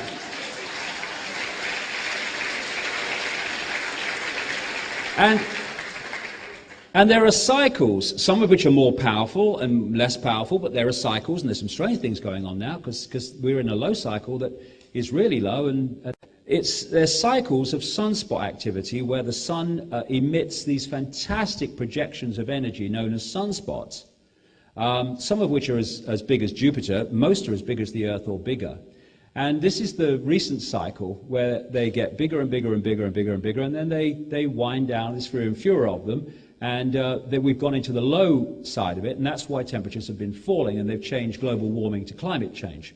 And therefore, as these sunspots project this energy, this solar energy, and it comes to this part of the solar system, things tend to warm up. That's what goes on.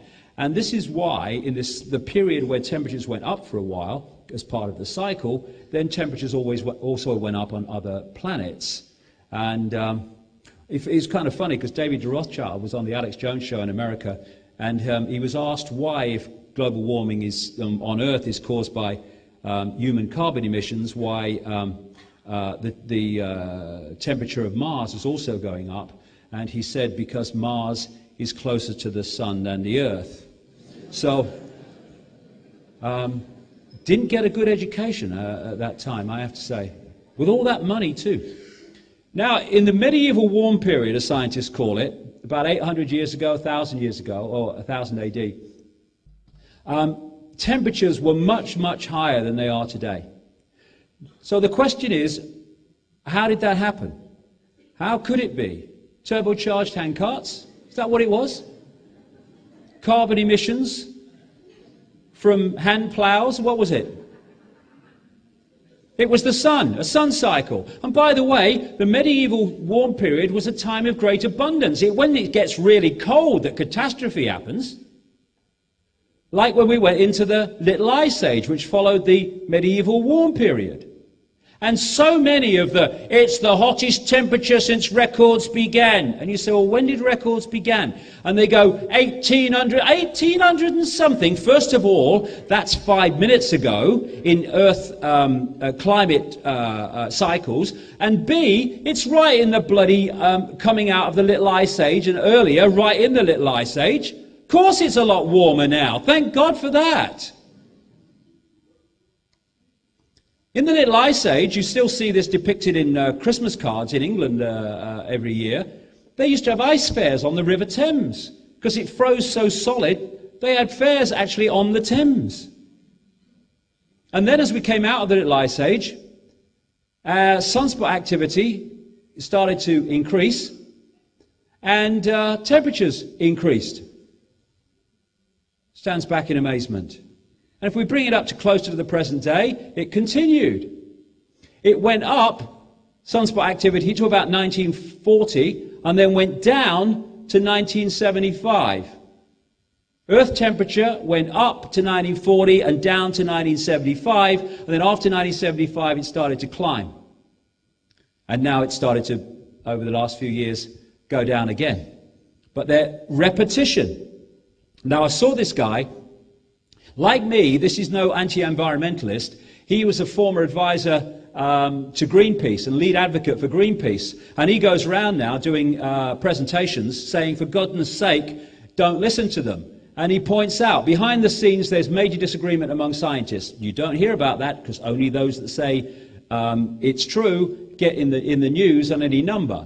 Parallel to carbon dioxide rising, the solar field has increased by over 200% since 1900, and this is not factored to computer models. The solar field has increased by 200%. Global temperature is not rising as predicted. In fact, it fell by a whopping 0.6 degrees over the last 12 months, as much as it had gained in the previous 50 years. Many of the apparently random fluctuations of past temperature, like when the Vikings grew crops in Greenland, correlate to variations in the solar electric field.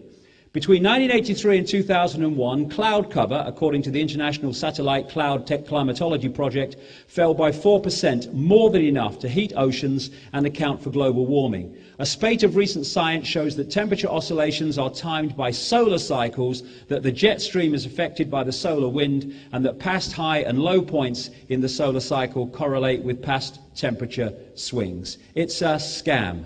And just by repetition, it shows how powerful that is in programming the body computer that is not conscious and therefore can come from another perspective to accept whatever it's told. And temperatures, like I say, have been falling recently. This was in a national newspaper in Britain. Global warming could stop naturally for 10 years, say scientists. All right, but we'll still go on with all the international law. There you go.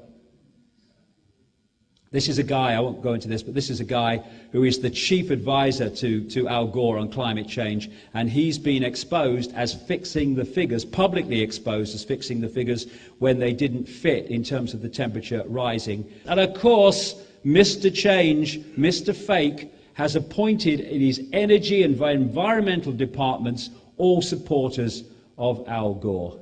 What a surprise. And if you want to confirm it's a scam, there you go. Okay, breaking the spell. Because that's what it is. Spell has been cast on the human mind to put us in a state of perception that is not the one that we would naturally have without the spell. It's a genetic spell and it's a energetic spell. And our natural state is one of harmony with the rest of this reality and harmony with the multidimensional self. But along came this schism, this energetic change, this genetic intervention, which took us from a state of harmony, this golden age, to increasing control of our sense of perception, which broke up this society into warring factions, not just warring factions within the society, but warring factions within ourselves, because most of us are at war with ourselves. We're at war between what we feel and what we think, what we'd like to do and what we think we ought to do, what is our perceived duty and what our free spirit, where that would like to take us. It's a schism on every level. And the more that we are divided within ourselves and between ourselves, the more easy we are to manipulate and control. And so much of it, the prime level of it, is through the manipulation of the reptilian brain and its primitive emotional responses and its survival mechanism, which is based on fear and surviving in so many different ways, not just physically. I mean, the reptilian brain does fear because it's fear that activates its survival mechanism on so many levels, and its survival responses like fight or flight. When we say rightly that fear is the weapon that is most used to keep humans in line, yes, that's true, but what part of us is activated through fear so that we respond in the desired fashion? The reptilian brain. It's through the reptilian brain that we get insecurity feelings, emotional insecurity. Again, it's a form of not surviving. It's amazing how this survival sense manifests in so many ways. You know, when we have, let's start with that one, when we have religious beliefs and they are challenged, that too activates the reptilian brain survival mechanism, because survival of the belief system is at stake, is under challenge. And so you get primitive emotional responses when religious, rigid beliefs are challenged by information or other views. Same with political views, even political views. When you are having them challenged, the reptilian brain kicks in because the belief system is under threat of not surviving. Same with race and self-identity. When we have this self-identity, this is who we are, when that comes under challenge, again, the self-identity is in danger of not surviving and the reptilian brain impulses are kicked in. It's the key way that we are controlled and the way that we defend rigid belief systems and therefore rigid ways that the brain fires off and reads reality, and mostly puts us in a prison, a vibrational prison. And often because we feel more secure in the sense that our belief system is right, more secure if our sense of self is what we believe we are, we go into these little comfort zones. And these comfort zones are prisons, but they don't activate the reptilian brain emotional responses, so we feel comfortable. I feel comfortable saying that I'm a Christian. I feel comfortable saying that I'm this or I'm that. I feel comfortable in my little comfort zone. And when we're breaking out of comfort zones, i.e. we're breaking out of a sense of limitation to all possibility, this is kicking in all the time, because something else that's now in danger of not surviving is the very mind-body system itself. So this is always telling you, the reptilian brain, why you shouldn't break out and follow your heart. Oh no, you've got a mortgage, you've got a family. Oh, what will your mother think? Oh, survival, survival, survival. Fear, fear, fear. And another way that we, like I said earlier, defend these belief systems that keep us in the box is by lying to ourselves and not being honest with the fact that actually the belief system doesn't stand up to this information. And instead of saying, I'm going to make it so, if we say, okay, I'm going to move my belief in the light of this, then we can start to move and break out of the boxes. Because cognitive dissonance is a form of schizophrenia, where two parts of self are thinking different things or are seeking to hold two belief systems at the same time, like doublethink, Orwell's doublethink. And again, you've got two areas of self at war with each other. One that is trying to defend the belief system, and other levels of self that know that there's a problem with that, and again, it's another war. We're not whole people. So the question is, in terms of where we go, is are we going to be consciousness or mind? Are we going to be all that is or little me?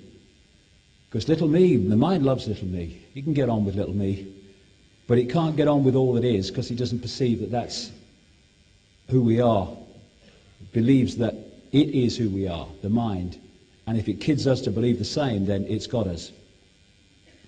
So we can go on following the mind, little me, and we'll go on living the lives that we've lived, and we'll go on creating the world that we've created, this mind-made world. And on one level, because the reptilian brain's going to be telling us this, survival, survival, it's much easier if you just go with the flow and go with the mind and don't make waves and just carry on as you are and, don't cause any trouble, keep your head down, everything will be fine. And that's what we've done for thousands of years, and that's why we live in the world that we do. And we're facing now the opportunity and the challenge to get that under control, to put that in a place of subordination instead of it being the governor of our reactions, our governor of our perceptions, and the governor of our fear mechanisms that hold us in servitude. And to do that, we need to move our awareness to the fact that we are consciousness and live the fact that we're consciousness. And this will scream like hell, because when you start to move into the realm of consciousness and express that in this world, you start to live lives and express views and do things and talk about things that are completely at odds with mind-made society. And you get ridiculed and you get marginalized, you get called dangerous, you get called crazy and all these things, because to mind, you are crazy. It doesn't understand about unity and all that is. It only knows about division and apartness. But this is vital that we do this and get this under control, get this out of the driving seat. Because as Einstein said, you cannot solve problems with the same level of consciousness that created them. And that's what we've been trying to do right through this human cycle of experience. In politics, we remove a political party that has a certain level of consciousness and has created mayhem as a result, and we vote in, if we're lucky, another political party that operates on the same level of consciousness, as if that's going to change anything. It doesn't. It just continues. All these things that are happening in the world that we want to find solutions to, we're trying to find solutions to them at the same level of consciousness that created the problem. Impossible. Round and round, here we go again. We have to move to another level of consciousness, otherwise nothing can change, because our level of consciousness is expressed in the physical holographic world that we decode, and will always do so. Only when our level of consciousness expands and raises itself, is the holographic world that we therefore create from that level of awareness going to change from the one it is now. We have to change for the world to change. So Einstein said the definition of insanity is doing the same thing over and over again and expecting different results. That's what happens when consciousness never changes. It keeps doing the same thing because that's all it knows, because that's its program of reaction. Nothing changes. And we go round and round and round. and we need to break that cycle. Badly break that cycle as a collective and individual expression of all that is. It's no good saying we are consciousness, and it's a challenge for all of us, me included, but it's no good saying we are consciousness and having it as some kind of intellectual concept. Yes, I'm consciousness. Yes, I shall write it down in triplicate. And then live in the box. If we are consciousness, then we express ourselves as consciousness. We don't live in the box, because you can't be conscious and live in a box. And the idea is to create those vibrational boxes so that we don't become conscious, and the level of consciousness doesn't change, so nothing out here can change. The whole foundation of this conspiracy is to hold us in low levels of consciousness and awareness, mind, and therefore keep this cycle going round and round and round, because nothing can change unless our level of consciousness changes. And it's not that these manipulators are some all-wise, all-knowing, all-powerful beings. They're not. They're pathetic. They're on very low levels of awareness, but they are on a higher level of awareness than us, because through manipulation genetically and energetically, they have simply put us in a smaller box than they're in. They are in a massive box of limitation because of their state of consciousness, if you could call it that, their state of awareness, their state of perception. So to control from their box, they have to put humans in a smaller box than they're in, and then they've got control. And this is what has happened with the suppression of knowledge, the suppression of a real history, the suppression of scientific awareness, the suppression of all this stuff that would give us a fix on who we really are, and the immensity and genius and all powerful beings that we are in terms of our potential to create and to manifest what we want. That's all had to be kept from us, because if we are at that level of awareness, then we ain't going to be controlled by a bunch of pathetic, deeply imbalanced entities. So all that has to be shut down, and we have to believe that we are Ethel Jones and Charlie Smith. We have no power, we're just Joe Public. Who am I? I can't change anything. I use this analogy a lot because I think it fits.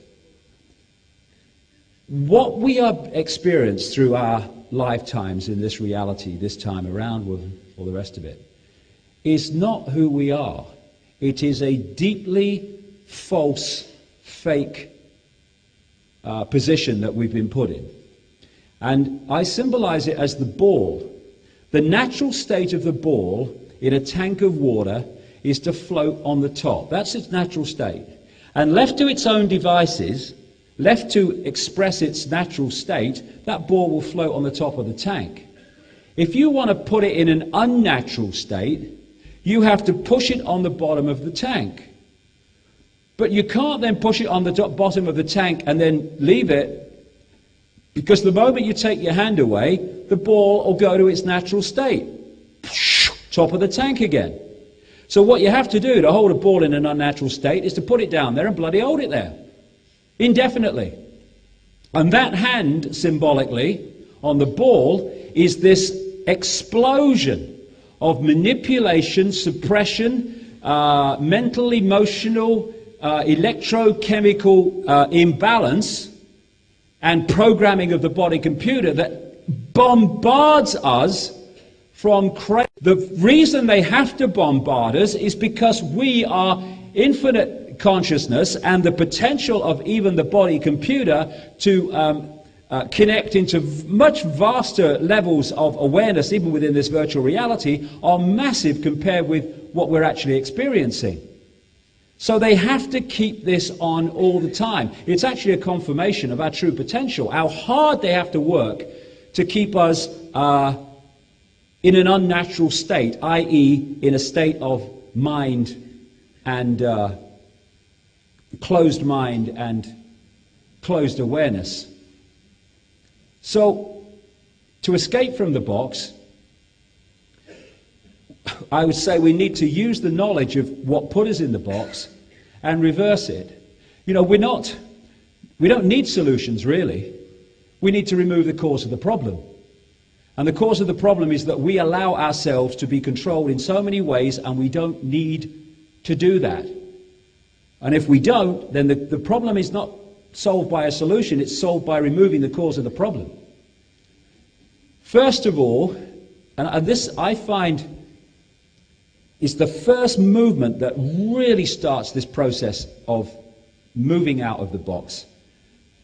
From what point do we observe ourselves? If we observe ourselves as Ethel Jones and Charlie Smith, zoomf, we're in the box. Because we're identifying with being the body computer, being a name, being a job. Who are you? I'm Charlie Jones. I drive a bus. That's who I am. No, it's not your experience. Not who you are at all. But if we identify ourselves at that level, then we bring ourselves into a sense of limitation based on that self-identity. If, however, we move our point of observation from I am Ethel Jones and I drive a bus or whatever to I am infinite consciousness, all that is, has been and ever will be, having an experience in this now of being Ethel Jones driving a bus. It's not who I am, it's what I'm experiencing. This is not me, this is the vehicle for that experience. Immediately, it's what happened to me and it's happened to others. Your point of observation moves from little me to all that is. And once that point of observation moves, you are moving from being in this world and of it to being in this world, experiencing it, but not being of it in terms of your point of observation of your own experience and that which goes on around you.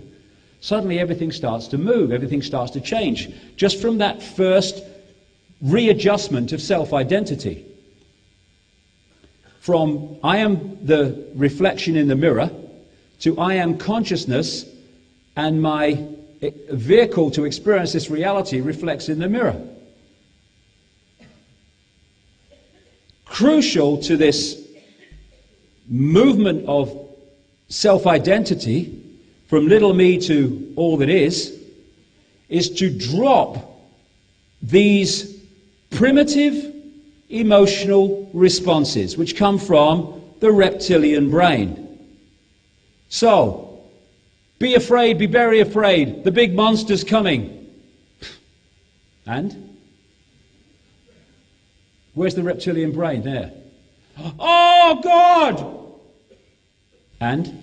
I'm all that is. Has been, ever will be. I'm not frightened of anything. Why would I be frightened? What is there to be frightened of? Would consciousness be frightened of the big bad monster you're now inventing around your table? No. I am consciousness. I am not frightened of the big bad monster that you're in the process of inventing and trying to sell me as a big bad monster. Terrorism! Reptilian brain. In a picture, reptilian brain. Ah! So, terrorism. And? This mechanism has to go. These primitive emotional responses based on fear and based on reaction, not considered observation, that has to go. Because every time we react like that, and we all do it, I'm not sitting cross-legged on a mountain saying I'm the Buddha and I shall tell you how it's all done. You know, I go through life trying to understand more things, but I go through life also experiencing my own journey. I've got arthritis in my knees. I can't sit cross-legged anymore. I haven't done for ages, which is good. I can't be the Buddha. And so it affects us all. But once you start to realize how this works, you start then to notice your primitive emotional responses when the reptilian brain kicks in, and then you can override it. You can go, oops, bit of rep brain there, sorry. That's all right, I notice it now. Change. Bird flu and swine flu. The reaction. Actually, these masks don't work. But it makes me feel better, you know. It keeps this a bit more quiet if I've got a mask. But again, the reaction comes from here and gets the desired response, which gets the desired justification to push the agenda forward. If we want to take control of our reality back, We need to move to a point where we identify ourselves between being infinite conscious and having experience, and we need to get this bugger under control. And we can do that by not reacting emotionally in the way that we are programmed to do, like sheep. You know, I've stood in England sometimes, and I've watched vast numbers of sheep being controlled by one sheepdog, fear, and the shepherd on a stick, symbol of authority. If those sheep did not succumb to fear and to authority and just went off and expressed their uniqueness, that shepherd and that sheepdog would have not one hell of a chance of making those sheep go where they want them to go. It would be impossible. But because the sheep conform to authority and yield to fear, one sheepdog and one shepherd can get large numbers of sheep to go exactly where they want them to. That's how humanity is controlled, and it's again through the reptilian brain. It's another thing. A sense of survival, a sense of security comes with most people, large numbers of people, from being like everyone else. Being like everyone else is like a comfort zone for people. And people feel uncomfortable when they break out of the herd. Lots of people do, because in some way this is kicking in. Because it's again a form of not surviving, that leaving the comfort zone, which is living, believing, and perceiving like the vast majority do. It all comes back to that. This is the guard on the gate. And to break out of that, we need to become the maverick. Not become the maverick because, again, a self-identity, I'm the maverick, I'm going to be different for the sake of it. No. Following our own heart, following our own desire in terms of the direction we want to go, the things we want to do and explore, and not denying and repressing that because it will take us out of the herd and, oh, what will your mother think, and oh, what about the guys down the pub and the people at work and all that stuff. Being different, because being different is what happens when we express our uniqueness. We become different. Not different for the sake of it, different because we're different when we express our uniqueness and don't succumb to the herd mentality. This was a wonderful film, The Dead Poets Society, where Robin Williams was showing the boys in his class how to do this, how to think outside of the box. And he stood on his desk and he said, I stand upon my desk to remind myself that we must constantly look at things in a different way. You see, the world looks very different from up here. You don't believe me? Come and see it for yourselves. And the boys are there like, oh, stand on desk. We shouldn't stand on desk. It doesn't feel right standing on desk. And eventually they do, and they break out of this fear of not conforming. And we're now being offered the chance, as this information and this understanding starts to come to light, to break out of all these self-induced and externally engineered prisons, breaking out of being in the herd and reconnecting to all that is. And when you do that, you start behaving in different ways and saying different things and having different views. And this has to be brought under control, where it's not activating survival because you're being different, because you're the governor of this, it's not the governor of you, and therefore you can be different without the fear of the consequences. I went through incredible, breathtaking ridicule in Britain for years and years and years, and in the national media I still do. Couldn't give a damn. This doesn't kick in anymore because I don't give a damn what people think of me. Why? Because they have a right to think what they like. You know, if they think I'm crazy, they have a right to think I'm crazy. Who am I to say that they shouldn't? It's called freedom. But I've reached a point, not because I'm a genius or something special, but purely through the experience of mass ridicule. Eventually the waters broke, where it didn't matter anymore. And the freedom that brings is indescribable. where there's no mental gymnastics. How do I put this in a way that these people will think I'm sane? What do I leave out so these people will not think I'm crazy? Instead, open my mouth, say what I feel. People think I'm crazy. Well, that's their right. And it's my right to say what I like, okay? So everyone's a winner. So,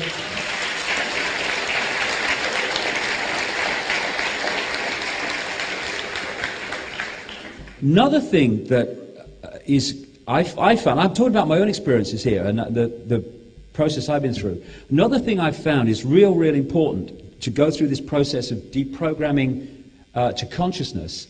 And what you're doing is you're not becoming conscious. We're already bloody conscious. It's just that we're not accessing that level of ourselves because the mind is getting in the way. Instead of the mind being the vehicle for consciousness to experience this reality, mind has become the governor. It's like sitting next to your computer and the computer taking over and deciding where it goes on the internet and what it thinks of it. Well, you're sitting here banging the bloody keys and nothing's happening. The mind takes over. That's the idea of the genetic manipulation, and it's the idea of all the other manipulation. What I think I've found is clearing my mind.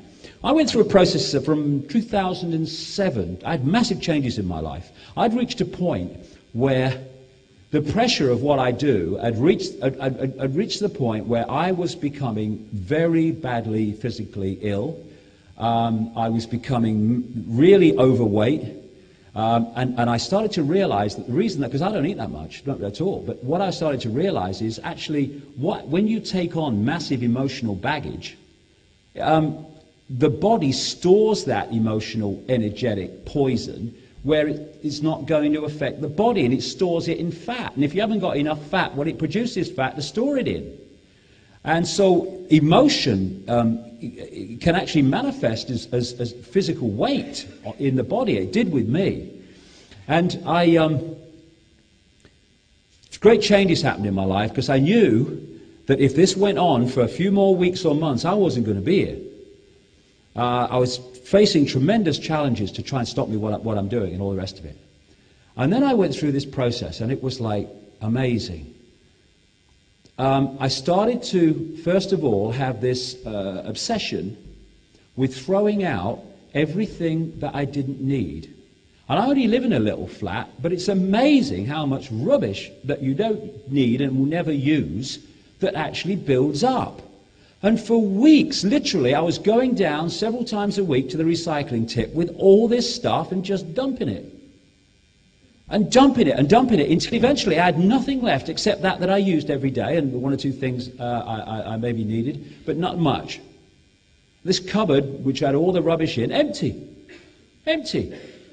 And then after that had finished, and I'm quite a clean person around the house. I like to keep things clean, but I'm not obsessive with it. But for about 3 weeks, I was cleaning every bloody thing. I was getting all the cleaners and all the polishers, and I was going around and I was cleaning every bloody thing. And I'm thinking, what the hell's going on? I've got to clean this. And then I realized that what was happening was I was externalizing something that I started to realize was going on inside myself. All that emotional baggage, all that built-up frustration and stuff was starting to dissolve. And as it did so, it externalized itself with me throwing out all the external things around me of baggage that I didn't need, and cleaning out the house, cleaning out myself is what I was doing. And I went through this process for about 6 months, and vast amounts of this emotional baggage just fell from me. And I lost weight, everything. And I realized that we hold ourselves in servitude also by filling our minds with clutter that is completely irrelevant. You know, all this, I love it now sometimes, when I sit there quietly and I listen to my mind. It's ever so much fun. It's hilarious. It's so stupid. I sit there and my mind goes, and your mind's going, it's thinking about a situation that's coming up. And it goes, and if he says this to me, I'll say this to him, and then I'll say that to him and stuff. And if he says this, I'm going to do this. And then you laugh and you think, well, what do you mean? He ain't said that yet. And he probably never will. And you're feeling this whole drama. The mind loves drama. That's another reason why it likes to be frightened. It loves drama. Have you heard about swine flu? Ooh, mind loves drama. That's why so many people love soaps on television and dramas, because the mind loves them. Consciousness doesn't do drama, you know, but mind, it loves it, right? So I started to see how all this mind clutter just gets in the way of becoming conscious. And when you listen to your mind working and you observe it, it's hilarious, because, like I said earlier, you start to ask the question, well, who's observing my mind? Hey, it's consciousness. And you start to realize your mind really is a program that runs by itself if it takes control. So clearing your mind is so, so important. And I'm saying this to myself because it's a constant process of cleaning out these things, these vestiges of clutter that are still there. And this is one of the things that came to me. And I still go through this myself and work on it and realize it. It doesn't matter. Like I say, the mind loves drama. So to the mind, everything bloody matters. Everything, because it loves drama. That woman, what she said to me in 1953, I've never forgotten it, ruined my bloody life. I've never forgotten her. Right? 1953. She's not alive anymore. And if she is, she's probably having a great time. And here you are winding yourself up at what she said in 1953. It loves drama. And, this, that, and the other. Oh, that's terrible. I can do that, all the rest of it. And you go, I have this deathbed cleansing, you might call it. Look at a situation that's winding you up, and then say, again, primitive emotional responses, and then say, if I was on my deathbed now, with 10 minutes to live, would this matter? And if 99% of the time, these things that wind us up and activate this reaction process of emotion, we'd say on the deathbed, nah, it didn't matter at all. The trick is to bring that forward here, or bring that into this now, and not let it matter now. Because as you become more and more conscious, and I still fall into it, we all do, but less and less and less and less, when you open to consciousness, more and more, I find myself going, it doesn't matter. My son must be getting fed up with it. Keeps saying to me, what about this, Dad, and all that stuff? Doesn't matter. It doesn't matter. Doesn't matter. Because it doesn't. The mind just makes it matter because it loves drama. And when we look at our lives, if we just take that deathbed point of observation, if I was on my deathbed now with 10 minutes to live, would this thing that's winding me up now matter? And the answer is no. Well, doesn't matter. Doesn't matter. And as we withdraw from everything mattering, what we're actually doing is we're taking the power of mind away. All the time, every time we say some drama, doesn't matter.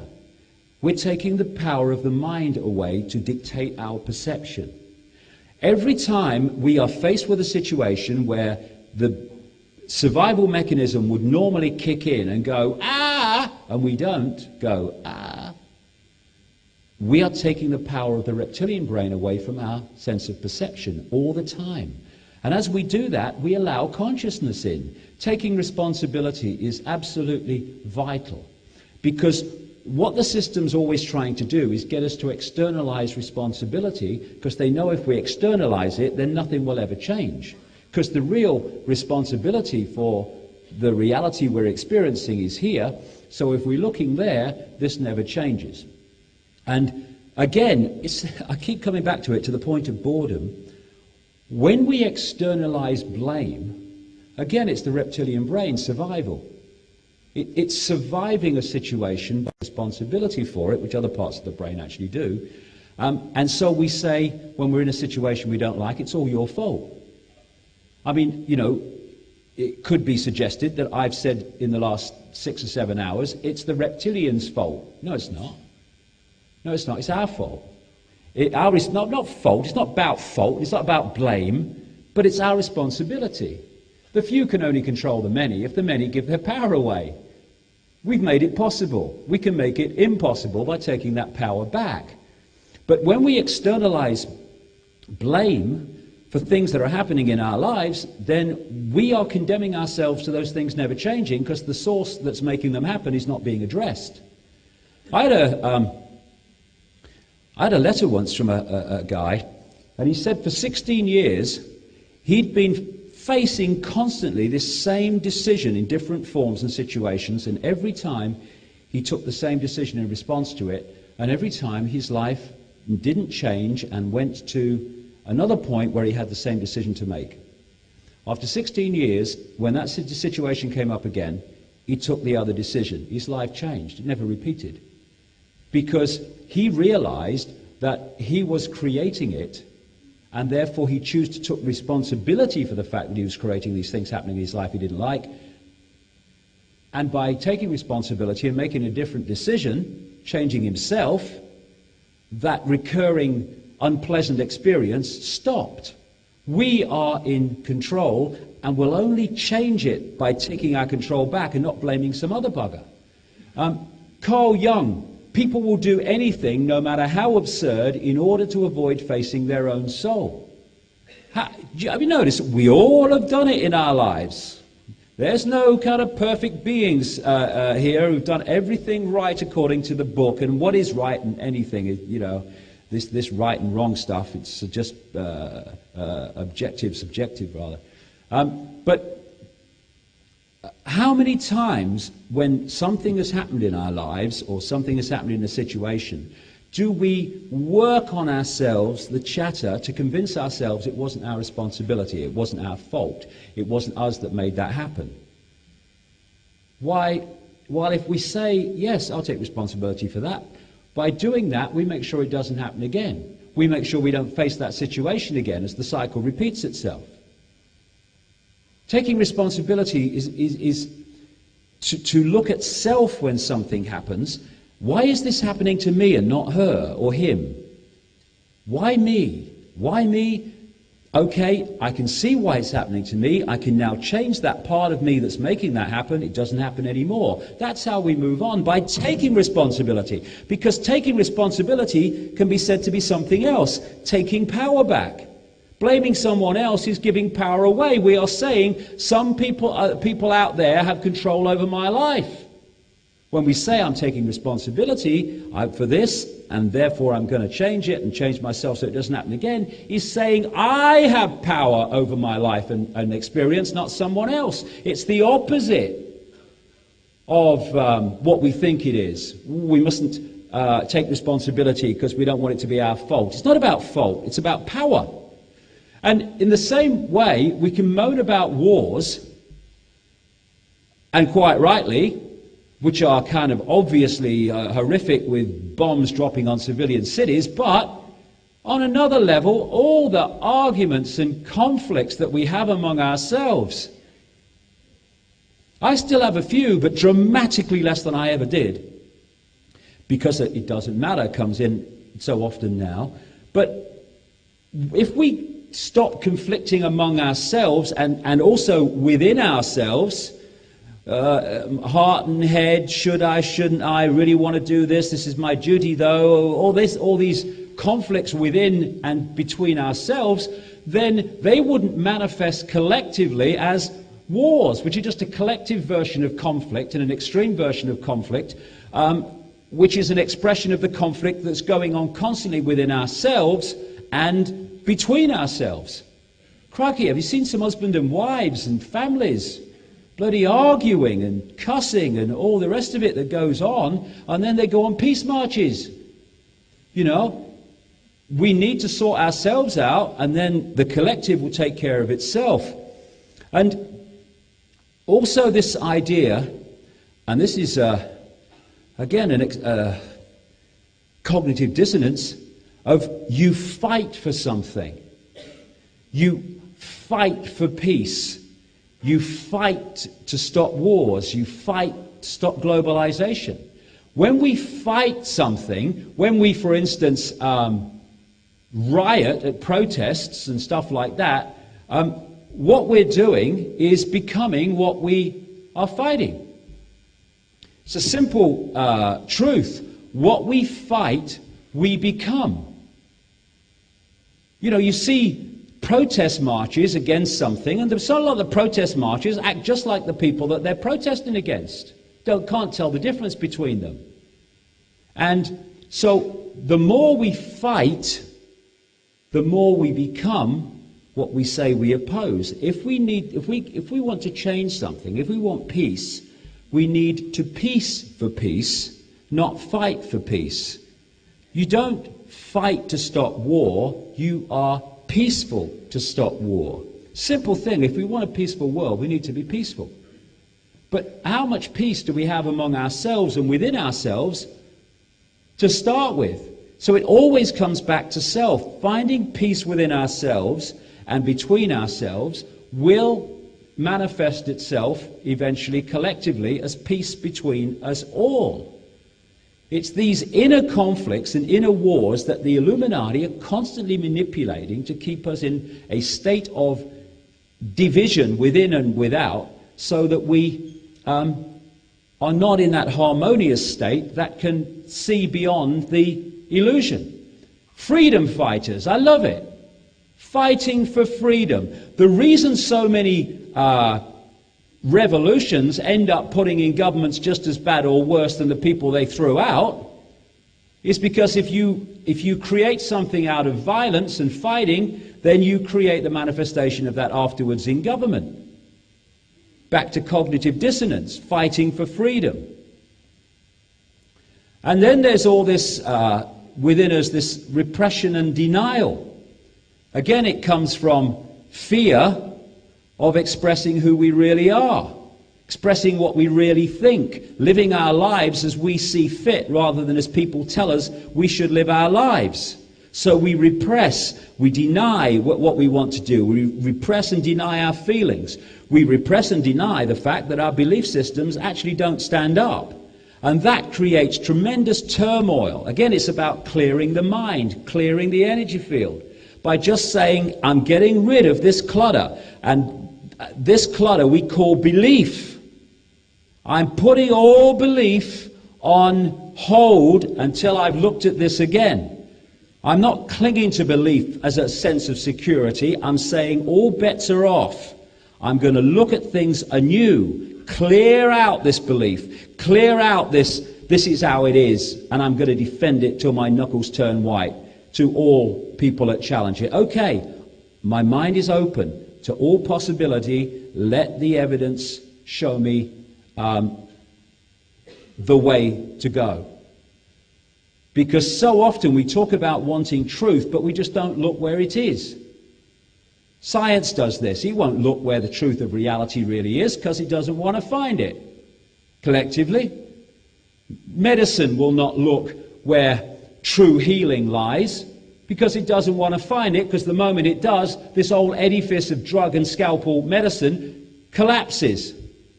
People with rigid belief systems don't want to find the truth because their belief systems had it, over, finished, finito. Don't want it. But we want the truth, we're just not going to look where it is.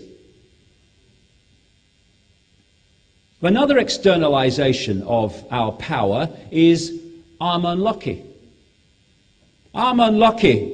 Why does it always happen to me? Good question. Why does it always happen to you and not happen to this person here?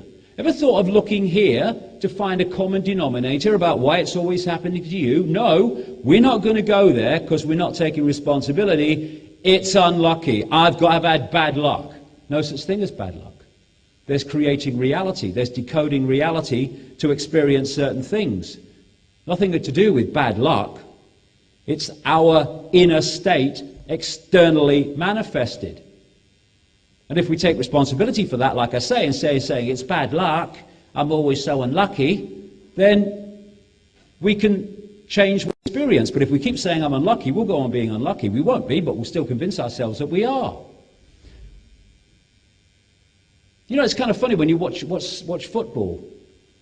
There's certain teams at certain times that always seem to score a last-minute goal over and over and over in a season.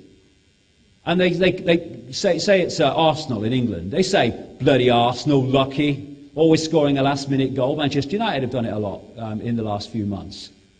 It's not luck at all.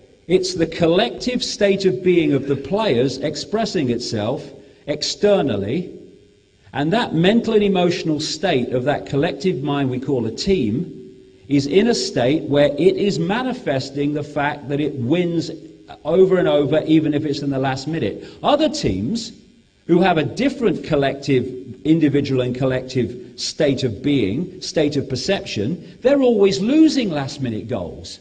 Oh, that team's so unlucky. Lucky they lost another game in the last minute. Oh, that's 5.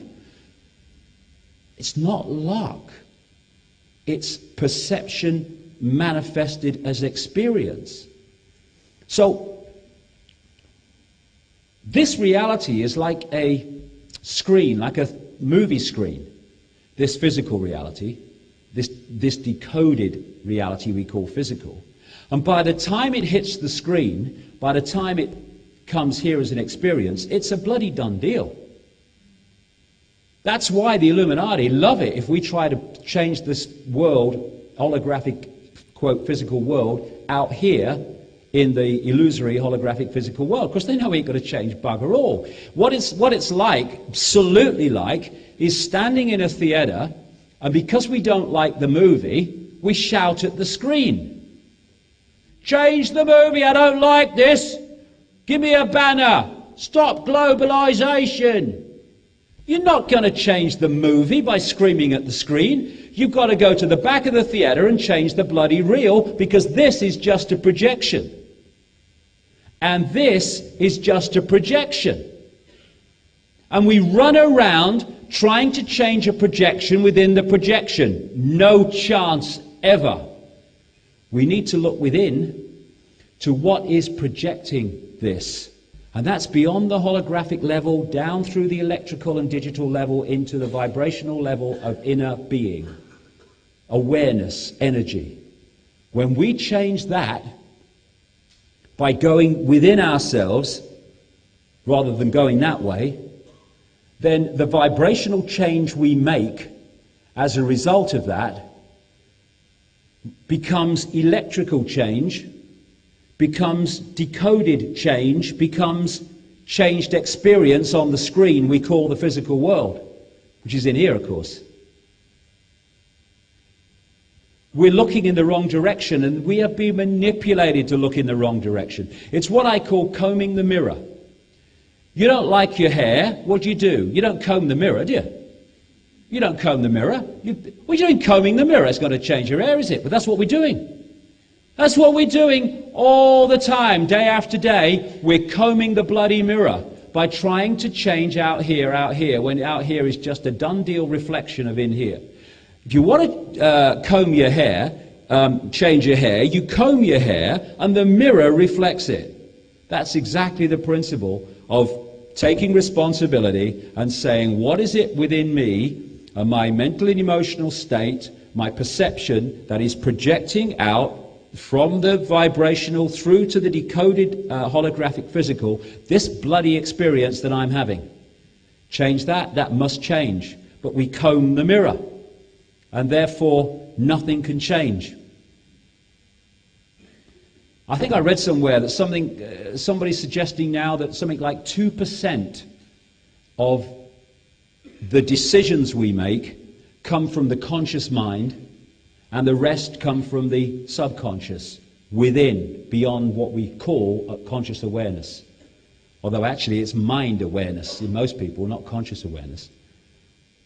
I would go further than that. I would say 100% of decisions, actions that take place within this holographic physical reality come from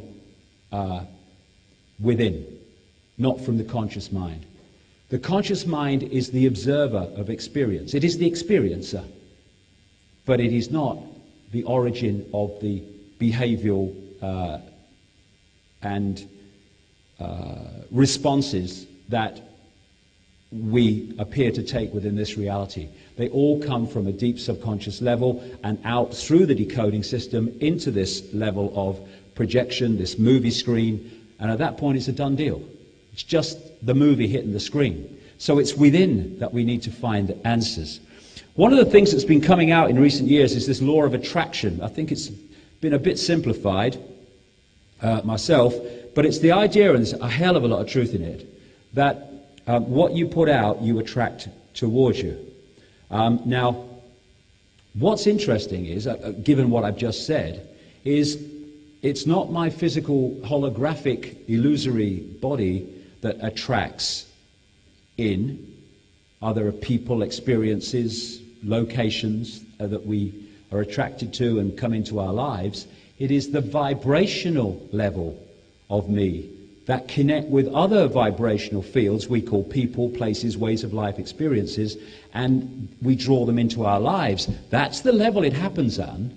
And then as we draw those energy fields in, those energy fields are decoded by our five senses into electrical signals, and then we decode the vibrational fields through the electrical into this person coming into our life called Mary Jones or something, from, I don't know, down the street or wherever. So when we're talking about the law of attraction, again, that law of attraction is at a deep vibrational level of reality, not on this so-called physical level. So again, what we are, what's happening on those deep vibrational levels of being, or what is attracting our experience and people in. So again, that's what we need to change if we're going to change what we draw in. It's no good trying to change it by looking out here and drawing in people that way. The law of attraction is what draws in vibrationally and then becomes holographic. The people, places, jobs, opportunities or lack of opportunities, or why is this person so unlucky that he turned up just right for this to happen and I turned up over here 5 minutes late and I didn't get that because of this, that and the other. Why is he lucky and why is his life synchronistic and mine never seems to come together? There's always something going wrong because at some vibrational level we're not syncing, so our external life won't sync. It's all happening. Vibrational level is what we need to get to. What we call subconscious and deep levels of being. This is just an illusory screen, like I say. If we are on a vibrational level, we have some kind of fear, then we will draw in, through what I call vibrational magnetism, energy fields that sync with that fear. And it will be an expression of that fear often. So, when I was a kid, I was frightened of dogs. And my mates weren't frightened of dogs. When we walked through the park, dogs came from all directions, started jumping up, they bit out my coat and everything. And I'm thinking, oh my God, I'm so unlucky. They're not frightened of dogs, and the dogs never go near them. I'm frightened of dogs, and they always come for me. Why am I so unlucky? No, I was putting out some vibrational fear of dogs. The dogs were picking it up on a vibrational level and were being attracted to me to cause me hassle. When I let go of my fear of dogs, dogs never came near me again. And that's a simple example of what's happening to us in all areas of our lives. You'll never guess, I've always been frightened of so-and-so, it's only happened. Well, why does it happen to you and not to him? Because you drew it in. These are the levels where, if we don't take responsibility for them, we'll stay in the box. It's the same with love. If we put love out, true love, and it's within this reality and this mind-made construct, it is real challenge to get to that level of love that is beyond individual love to love of all. But when we get to those levels, you start to draw in expressions of that, and your life starts to change as a result of that. And one of the key energies for me that we put out that will change everything is intent. Some people call it the will. It's when not an intellectual, I want to do this, or I want to be spiritual, that's it, but I want to be the full magnitude of who I am. I want to become consciously aware of who I am and my true power and infinite nature, and I will do anything necessary to make that happen. When you put out that intent and you mean it, it's not just a trite phrase, then you start to draw in what you need to create that intent every time. But we have this belief when we do this put out this power of intent. Because, I'll give you an example. When I started to realize, nearly 20 years ago now, that the world wasn't like I thought it was. Well, not what I thought it was. I don't really think about it much, but it wasn't like I perceived it to be, and everyone perceived it to be. I put out the intent, because I was fascinated by it. I want to know what it's all about. And I will do what is necessary to find out what it's all about. I'm going to do this. And what happens is, that intent starts to draw towards you what you need to achieve that intent. Now, what you think is, when you put out the intent, I want to be spiritual, then everything kind of becomes beautiful, and nymphs fly around you, and butterflies and stuff, and everything falls into place, and there are bright colors, and country lanes with angels playing violins and harps, and it's all spiritual now. And when you put out the intent, I want to know what's going on, I want to know the bigger truth of everything, you think that, people are going to come along and just hand it to you. What actually happens is all hell breaks loose in your life, often. It bloody broke loose in mine. And so at this point, so many people stop on this journey of awakening to the true magnitude of who they are, because they see things coming towards them where their old life starts to break down, relationships might start to break up, they lose this job, they might lose financial security. I certainly bloody did. And suddenly you think, no, something's going wrong here. This can't be right. I want to be spiritual now. But what is happening, and if we only realize what's happening, it would be so much easier. We are putting out a vibrational expression of our inner state of being. That manifests itself as what we call our life. The people in it, the relationships in it, the jobs, the locations, the opportunities, the lifestyle. When you say, okay, I want to transform, I want to know the big picture, I want to be spiritual now, then intent doesn't say, cue nymphs, cue angels with harps, that guy over there, okay? What it says is, here's what you need to achieve that.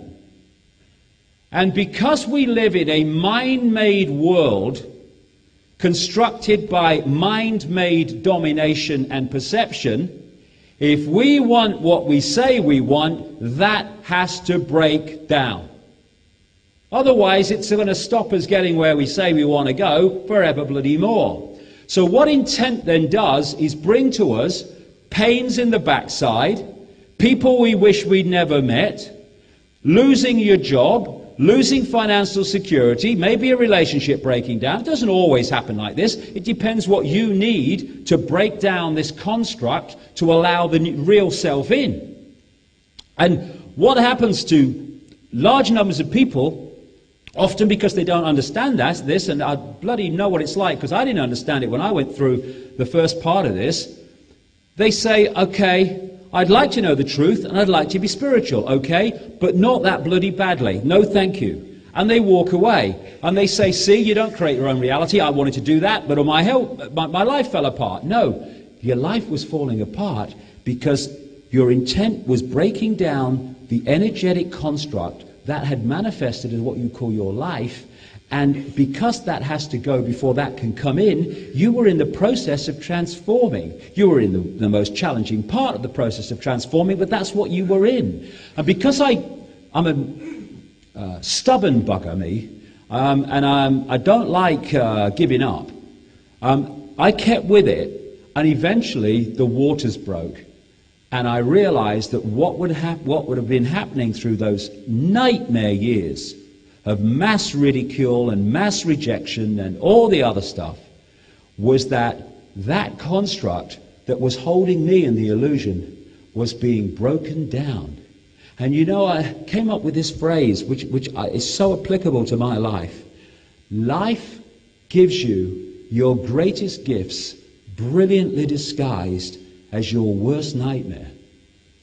And only when you go beyond it and you see what that gave you with hindsight, do you realize this nightmare was actually your greatest gift, because it was breaking down the prison that has now set you free. And this again kicks in when this process is going on. Oh no, survival of your reputation. What will people think of you? Oh my God. And when you don't give in to that and you go through it, bingo, the promised land. The Secret, this thing that this DVD that talked about what you put out, you get back, and if you focus on wanting a Ferrari and visualize it, then you'll create it. Well, maybe you will, but we have life experiences, and if your life experience does not involve a Ferrari, then you can paint your house with Ferraris and focus on them all day. They ain't coming. It's not that simple. And again, like I say, why me? Why me? Exactly. Why you? Why are you creating that experience and not someone else? Change what's attracting it, the experience will disappear. And there are so many influences that are affecting our reality, astrological influences, which are just energetic fields affecting our own energetic field. The life experience that we came to experience, the way we decode reality, all these things are deciding what our lives are. But we can have control over all of them if we become conscious and allow consciousness to be the governor of our experience and not mind. And that means living life instead of life living us. Most people on this planet go through their 70 years and 10 having life, the program, live them. They just follow the program thinking they're making the decisions, but all they're doing is going round and round on the carousel, absolutely convinced that one day they'll catch up with a horse in front, but they never do. And if we got off the carousel and started living life instead of letting life live us, then we'll have a totally different experience. And crucial to breaking out of this prison is breaking down this density, this solidity we call mind, and opening it up to all possibility, the ocean, so that we can be in this world but not of it. And the process in the Matrix kind of sums up brilliantly what happens when you start on this journey. Stage one is to accept that we are in a situation of slavery. Because only when we accept that do we start to see the bars of the prison and therefore realize there's something to be addressed here. If we don't even go as far as seeing that we're in slavery to this system, then we don't see the bars, we do nothing about it. We go round and round and round until we hit the coffin and away we bloody go. So, but becoming aware that we're in a state of slavery. Stage two, choosing freedom above slavery.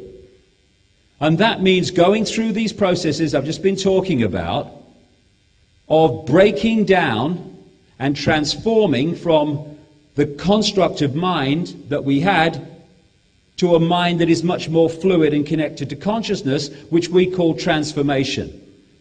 And that symbolic, very difficult transformation that the Neo character went through, of course Neo being an anagram for one, was very, very symbolic of the challenges that we go through in our lives. Experience self is breaking down, the program self is breaking down, and the conscious self is starting to emerge, the one, the oneness. My God, I've been in that position a few times.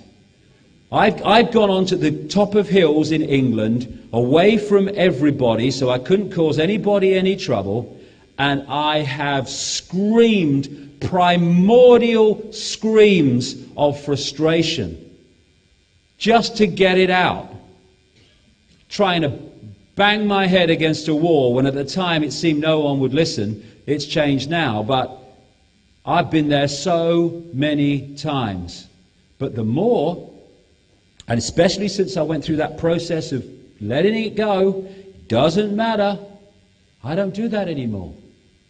I've screamed for years because I haven't felt necessity to scream, because the frustration is not there like it was, because the construct that produced that frustration has broken down.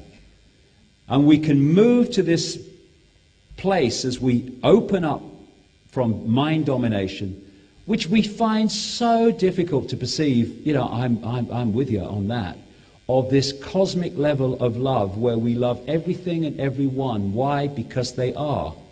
Because everything and everyone that is what we are. The divisions between us of race and sex and politics and religion are all illusions. We are one consciousness, having an experience. And when we hurt another expression of consciousness, we're just attacking ourselves without realizing it. Love is not something you're in, it's something you are.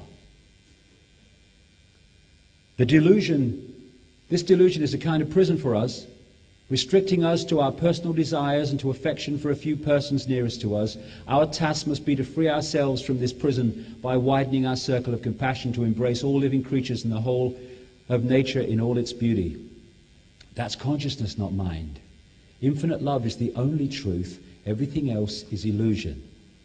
Infinite love is the only truth. Everything else is illusion. All possibility, the silent, no thing, everything, is infinite love. And that is the only truth. Everything else we call creation and form is illusion. Creations of the imagination and the all-knowing, all-potential of infinite love. The silent, all-knowing, all-possibility, no thing, everything. That's what we ultimately are. But we are aware, our awareness is now experiencing this realm of form. And it's just an experience. Everything from the beginning, my birth, my ancestors, my children, my wife, everything comes together simultaneously. I saw everything about me and everyone who was around me. I saw everything they were thinking now, what they thought then, what was happening before, what was happening now. There is no time, there is no sequence of events, no such thing as limitation of distance, of period, of time, of place. I could be anywhere I wanted to be simultaneously. That is who we are. Where is Ethel Jones and Charlie Smith? Where are they? Now, if we can take that level of our self and observe our life experience from that point of view, instead of being near, oh my God, then everything changes. And suddenly, fewer and fewer things matter. This gets activated less and less. And suddenly consciousness starts to take over rather than mind. We start to access our true identity and live it instead of the false identity, know thyself. Don't think you are, know you are. That's another point. The mind thinks, but thought is a very low level of perception and communication. Knowing is the communication of consciousness, and knowing you can't put words to, you just know. Why do you know you've got to be at so-and-so's tomorrow morning? Explain it to me. Mind wants an explanation. You can't just know, you must know why. No, I just know. I don't have to think, I don't have to explain it, I just know. That's consciousness, what we call intuition, that's consciousness. And when you open to consciousness, your life starts to work like that. You know, when somebody asks me if I want to talk, in a place, I ask very few questions. I should, because I might end up in a disaster. But my intuition said, yes, go with that. And somebody might offer me something that appears good, and my mind goes, oh yeah, that sounds good. No. I don't do it. And it's amazing how it works out. And after a while, the war stops when you follow your intuition. Because at the start, again, the survival mechanism kicks in, and the bloody left brain, you can't do that. You can't just say, I know, and go somewhere. You must have to explanation for it, and you must plan, and do triplicate. And then after a while, although going with your intuition gets you into some scrapes in terms of you do things differently to the norm, and when you face those scrapes, the old head comes in and goes, see, told you, you don't listen to me, see?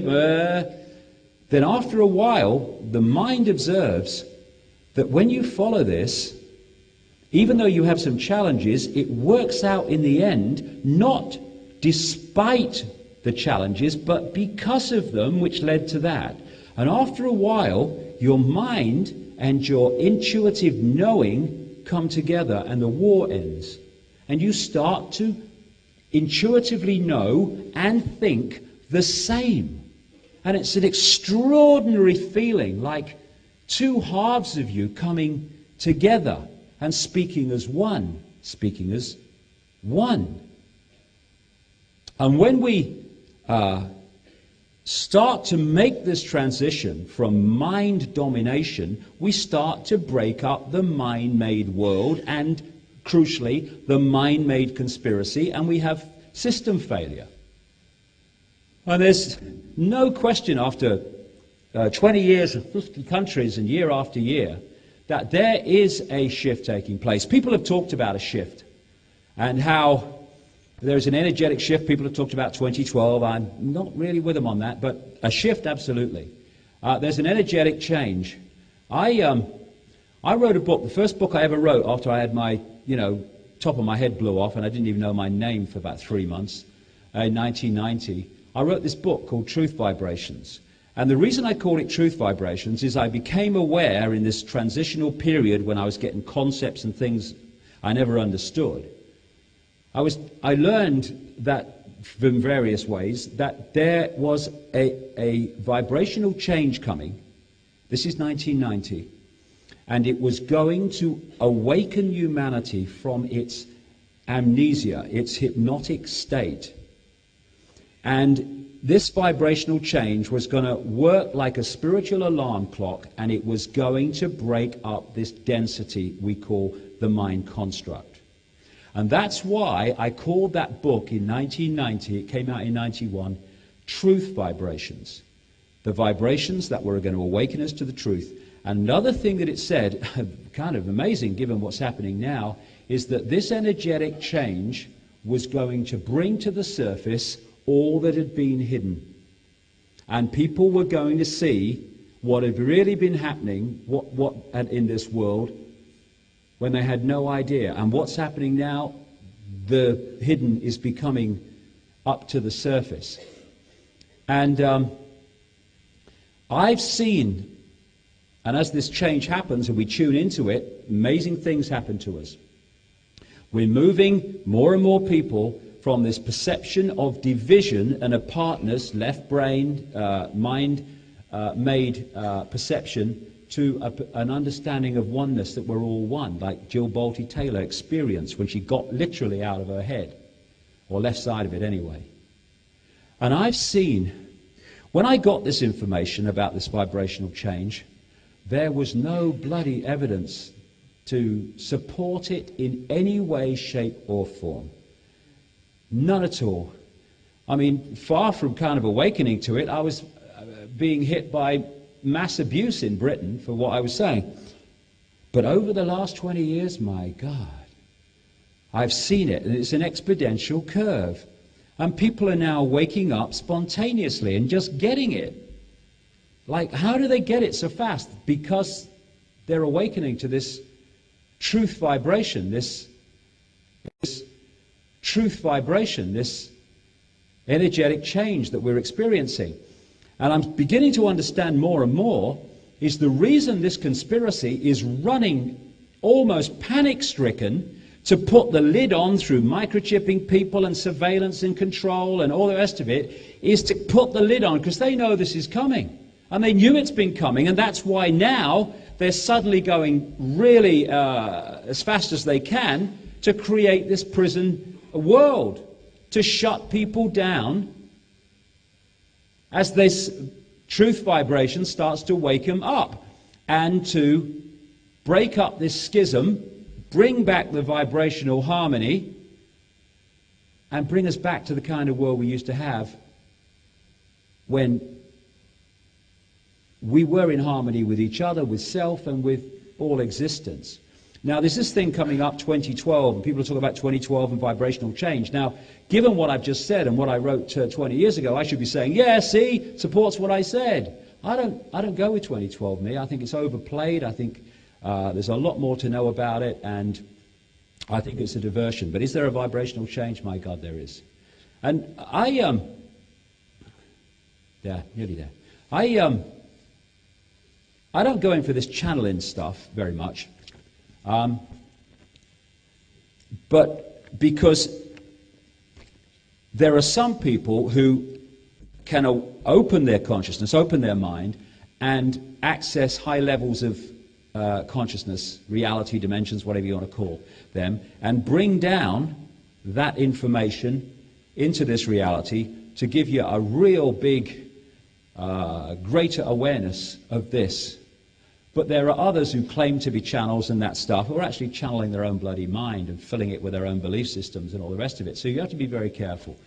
And I don't go in for that much, but you get someone who's good and really out there, and it can be tremendous stuff. Well, in 1990, just after I had this awakening, or was in the process of it, I got introduced to this lady. I met her twice.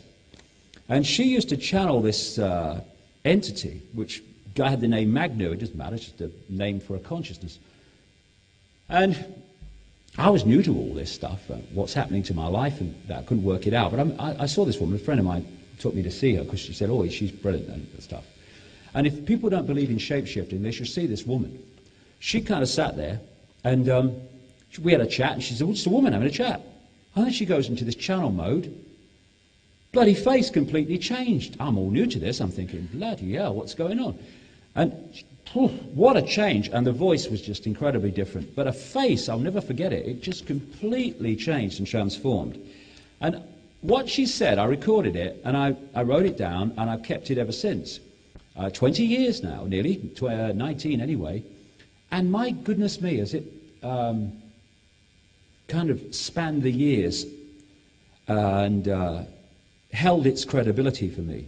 This is what this entity said in 1990, when there was no sign of it, except for a few. I feel you are sensing now the energies coming in, the energies surrounding your planet. This is causing many of you to ask questions. It is causing many of you to reevaluate completely your way of life, where you feel you wish to go, what you want to do. It is causing tremendous upheavals. Some of these upheavals are very confusing, very distressing, very disturbing. Some people in partnerships are finding they can no longer continue in those partnerships because their partners cannot tune in to what they are tuning into. It is causing a great deal of disturbance. And I have said to this sensitive on more than one occasion that you must organize yourself into groups to support each other. Now then, my own allegiance with your planet goes back to an Atlantean period when there were many energies being used and information and knowledge being used, which were, for particular reasons of safety, withdrawn, shall we say, to prevent complete catastrophe, to prevent total destruction of your planet. Here we are now coming back to how we all started this, or talked about a long time ago, part Atlantis. One could say that these were sort of emergency measures, if you like, to prevent the inhabitants of this planet from an untimely destruction. This is the energetic schism I've been on about. Now, at that time, shall we say, this knowledge was distributed only to the few. It was taught in what you might call a temple setting, though I am very careful about using this word. It has connotations, maybe. So let me use that word in the broadest possible sense.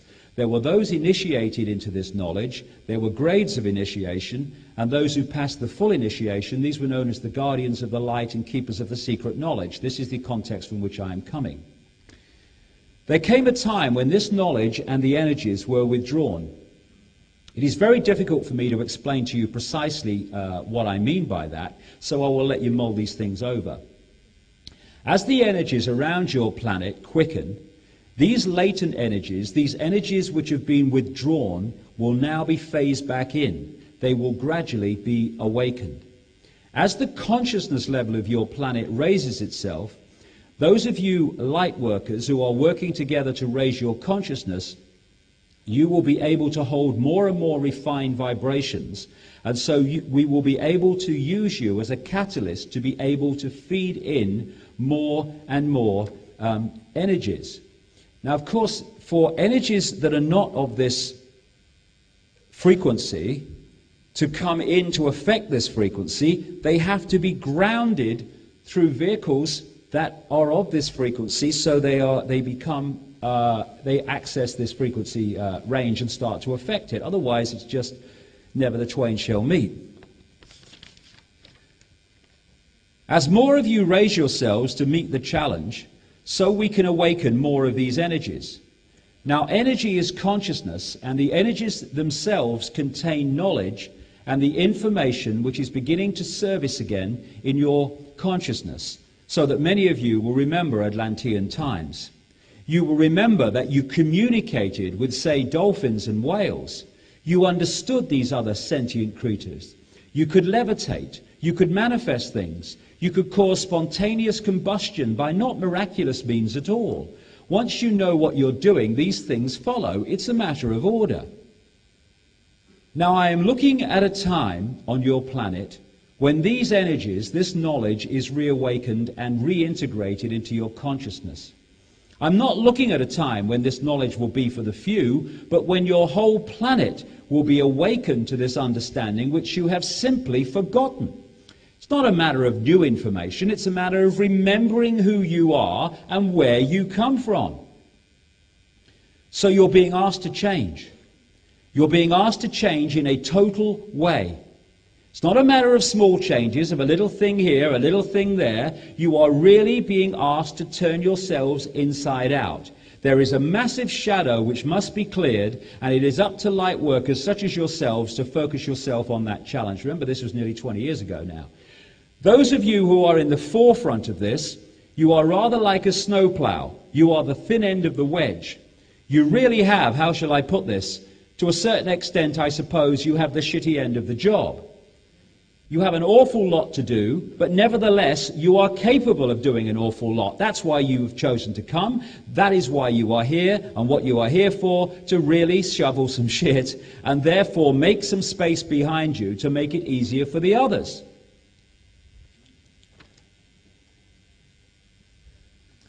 As in your human body, there are energy lines around your planet, through your planet, which correspond, I suppose, very much to the acupuncture lines and meridians in your body.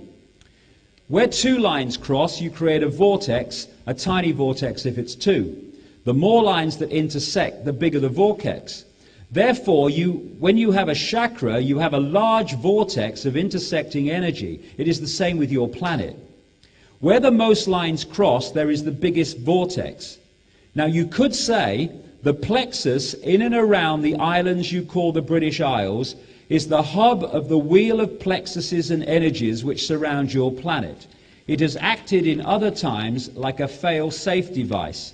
In order to activate these chakric points upon your planet, the energies must pass through the central point. They must pass through the heart of the pattern. And that is a key reason why the Illuminati have focused so much of their attention and location upon the British Isles. They are trying to control the heart of the pattern. This is why you have more stone circles, standing stones, per square mile in Britain, especially down the west coast and in Ireland, and in Ireland, anywhere else in the world per square mile. It's because of this energy plexus, which they knew about, and people like the Druids knew about, and all the rest of it. And so this energetic change is there to, and also there are changes going on in the sun, which scientists are finding very strange, like these sunspots are staying in a low state much longer than were expected to. But this energetic change is coming at a time when it's offering us the opportunity to break out of this prison that's been created, this false reality that came after this schism, which is now being corrected. It may not seem like it, but it is being corrected. Now we can, again, we're coming back to things I said earlier, a few minutes or so ago, we can flow with this change and go with it and be at peace with it and take all the wonderful things it gives us as our awareness expands and our lives change. Or we can fight it. We can stand there trying to hold on to the status quo. That's what the Illuminati are trying to do, and this whole construct, trying to hold back from this energetic change. And eventually you're using more and more energy just to hold the status quo, and eventually this energetic change will wash them away, or wash us away, if we don't flow with it, this energetic change, which is changing the way we decode reality. And what it's doing, again, it doesn't seem like it, because as we look at the news, but the news tells a fraction of the story, is that we're in the process of seeing this construct represented by this Neil Hague symbolic image, this construct of the system breaking up and the time loop breaking out. So we then become the beings we were, or humans were, before the schism, where we were in harmony with self, in harmony with each other, and in harmony with all that is. And the schism has been so profound, we find it so difficult to even consider or imagine what that kind of life must be, because of what the schism and the genetic manipulation has done to our perception of reality. So we're at a time to choose. We're at that crossroads. As Voltaire said, so long as people do not care to exercise their freedom, those who wish to tyrannize will do so, for tyrants are active and ardent and will devote themselves in the name of any number of gods, religious and otherwise, to put shackles on sleeping men. The answer to that, wake up. Cease to become sleeping men, women and children. And to those who say, well, yeah, I'm going to find an excuse why not. Well, if we think this manipulation has reached a rather concerning level, then what have our children and grandchildren going to face? Look them in the eye and say, what were you doing, mummy, daddy, granddad, grandma, when the fascist state came in that controls every area of my life? I was watching a game show, honey. It was ever so good. She was going for the car. Oh, well, I was a policeman. I was helping to introduce it, dear. Oh, I was a man in a dark suit. I didn't know what I was doing, honest. We're going to have some very difficult conversations and diverting our eyes from our children and grandchildren if they ask that question a few years from now, if we just sit around and do nothing. We have the crossroads. It's between the head, fear, survival, I can do nothing, I'm little me, heart, consciousness, I'm infinite. Consciousness having an experience. And it's a great line in an old 60s song, I think it was, in America.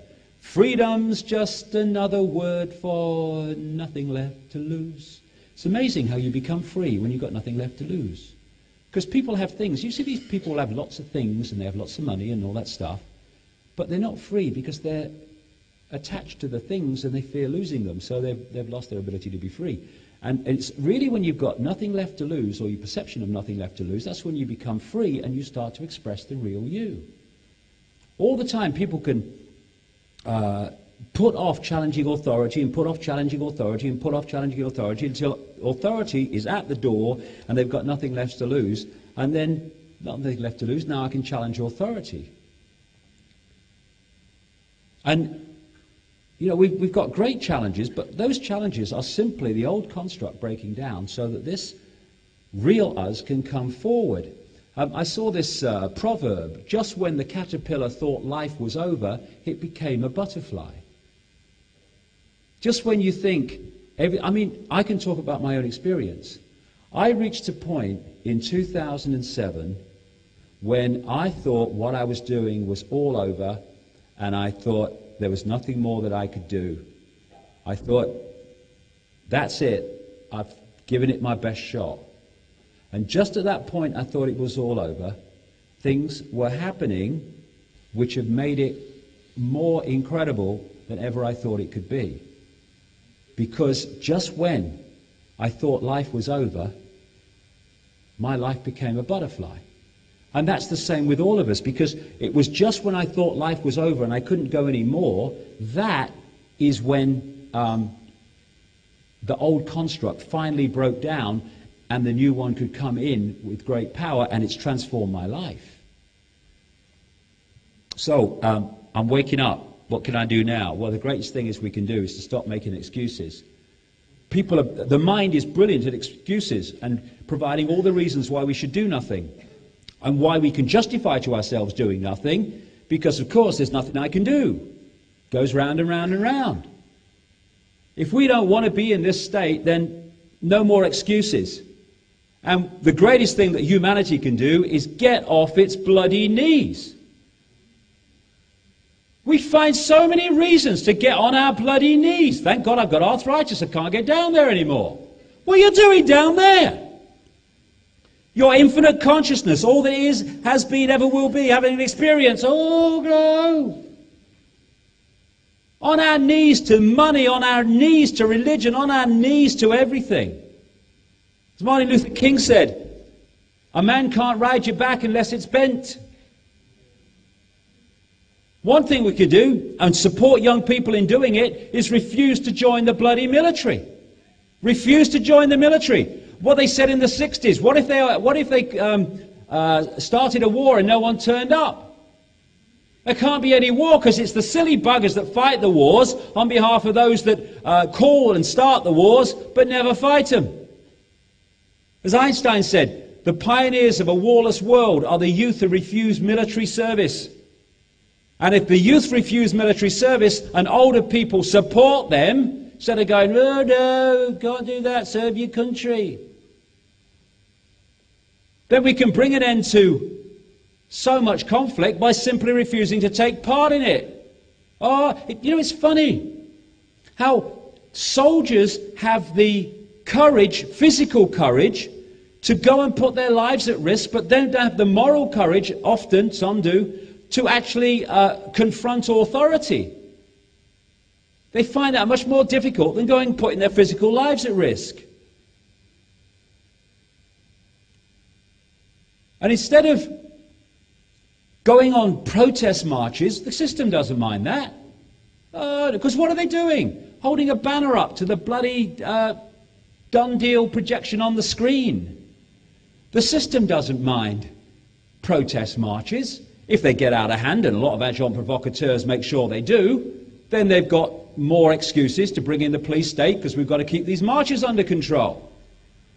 In many ways, they're like steam whistles, as I call them. They let people let off steam so it doesn't go too far, and then they go home and they feel good about themselves because they've had a protest march, but nothing's bloody changed. We've had protest marches about war and globalization and endless things. Wars go on, globalization gets ever faster. What the system is terrified of is us coming together and ceasing to cooperate with our own enslavement. It's terrified of that. But this is why it works so hard to divide and rule us, so we never come together and cooperate or cease to cooperate in our own enslavement. As Martin Luther King said, injustice anywhere is a threat to justice everywhere. If we come together and support and challenge the injustice of each other, even though that injustice doesn't immediately affect us, then we have a unity where we can make a difference. But when we're saying, oh no, that's his problem, not mine, oh, that's his problem, not mine, well, eventually it becomes your problem. If we don't support the injustice of others, eventually the injustice finds you. It's like that guy, Pastor Niemöller in Germany, who said first they came for the Jews, and I was not a Jew, so I did nothing.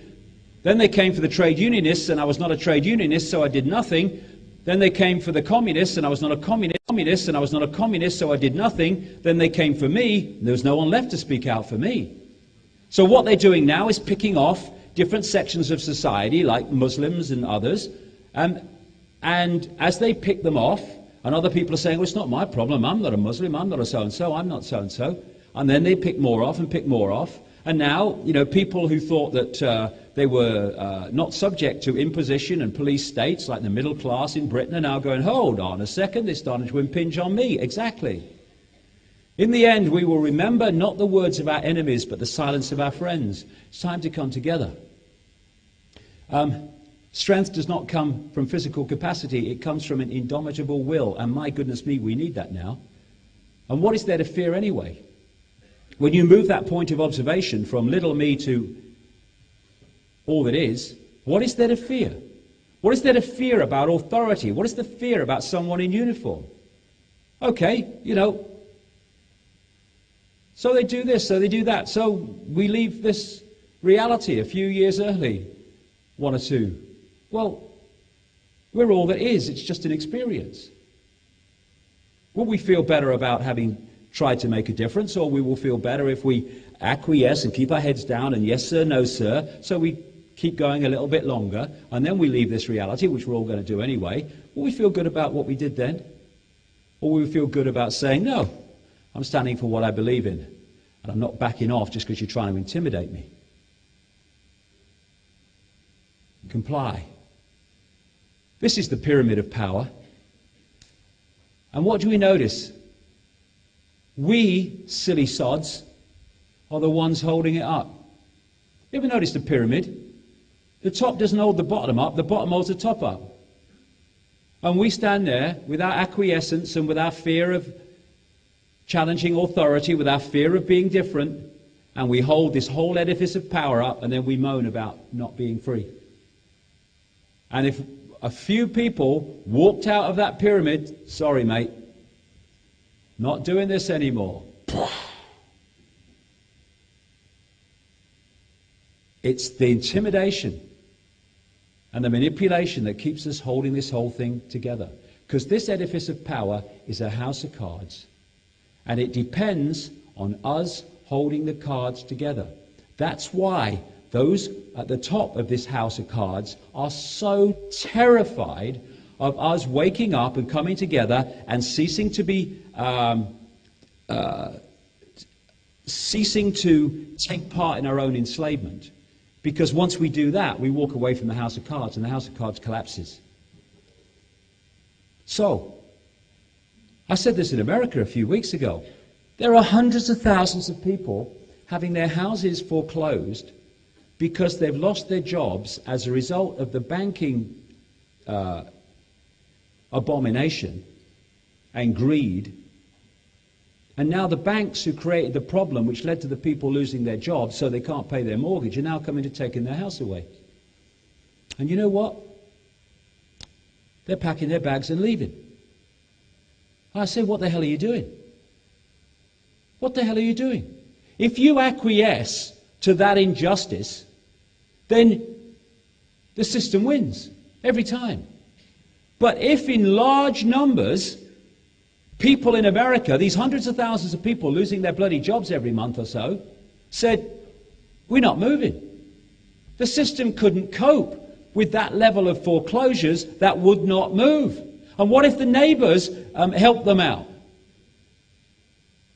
Suddenly the system can't cope because the people are coming together and they're saying, no, we are not accepting this. This is injustice. That's what we need to protect, injustice, not laws that are unjust. If we believe that when a law is passed you have to obey it, then okay, here's me wrists. Put the bloody chains on. Because there's no point. There's no way out of this.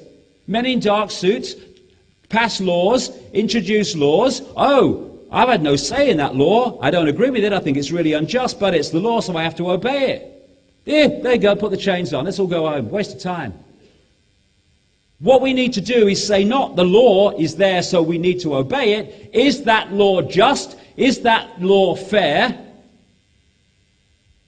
Does that law justify itself in terms of those criteria? If no, I ain't doing it. And foreclosing on people and throwing them out of their homes when the people who are throwing them out of their homes are responsible for the fact that they can't pay the mortgage and therefore get thrown out of their homes, that's fundamental grotesque injustice. What are we doing walking away? What about that thing with wheelie bins I talked about earlier, 250 quid for putting a wheelie bin out on the wrong day? And people go, oh, it's terrible, what's the world coming to? Okay, thousands of you in the same area this week all put your wheelie bins out 2 days before the wrong bloody day. Thousands of you. Okay, local council, sort that little lot out. And you know next week the same's happening. And the next, until you stop doing this ridiculous fining of people for this situation. That's just a simple example. We had a thing in Britain a few years ago, back in the 80s actually, more than a few years, called the poll tax, introduced by Margaret Thatcher, where rich and poor had to pay the same. Ridiculous. And because, crucially, it affected what we call the middle class and the working class in Britain, so that divide, which normally means that's not my problem, has gone, there was a unity of response. Large numbers of people said, this is unjust, we're not paying it. Some of them went to jail for a few weeks, most of them did not. And what happened? Because the system couldn't cope with we're not paying on that scale, the poll tax had to go, and it was fundamental in actually removing Margaret Thatcher from office. The non-comply dance, refusing to comply with our own enslavement. And, you know, I was saying the other day, there's this wonderful line, necessity is the mother of invention. And if we just focus on the fact that we need to find the weakest points in the system where we cease to comply to bring the system down and under our control instead of it controlling us, then the mother of invention from that focus will find phenomenally creative ways of, with the least hassle for us, bringing the system down through non-cooperation, mass non-cooperation. But we have to decide to do it. What are we doing letting these people, some of them in such a moronic state, dictate our lives and the lives of our children and grandchildren? What are we doing? Get off our knees! My goodness, what are we doing?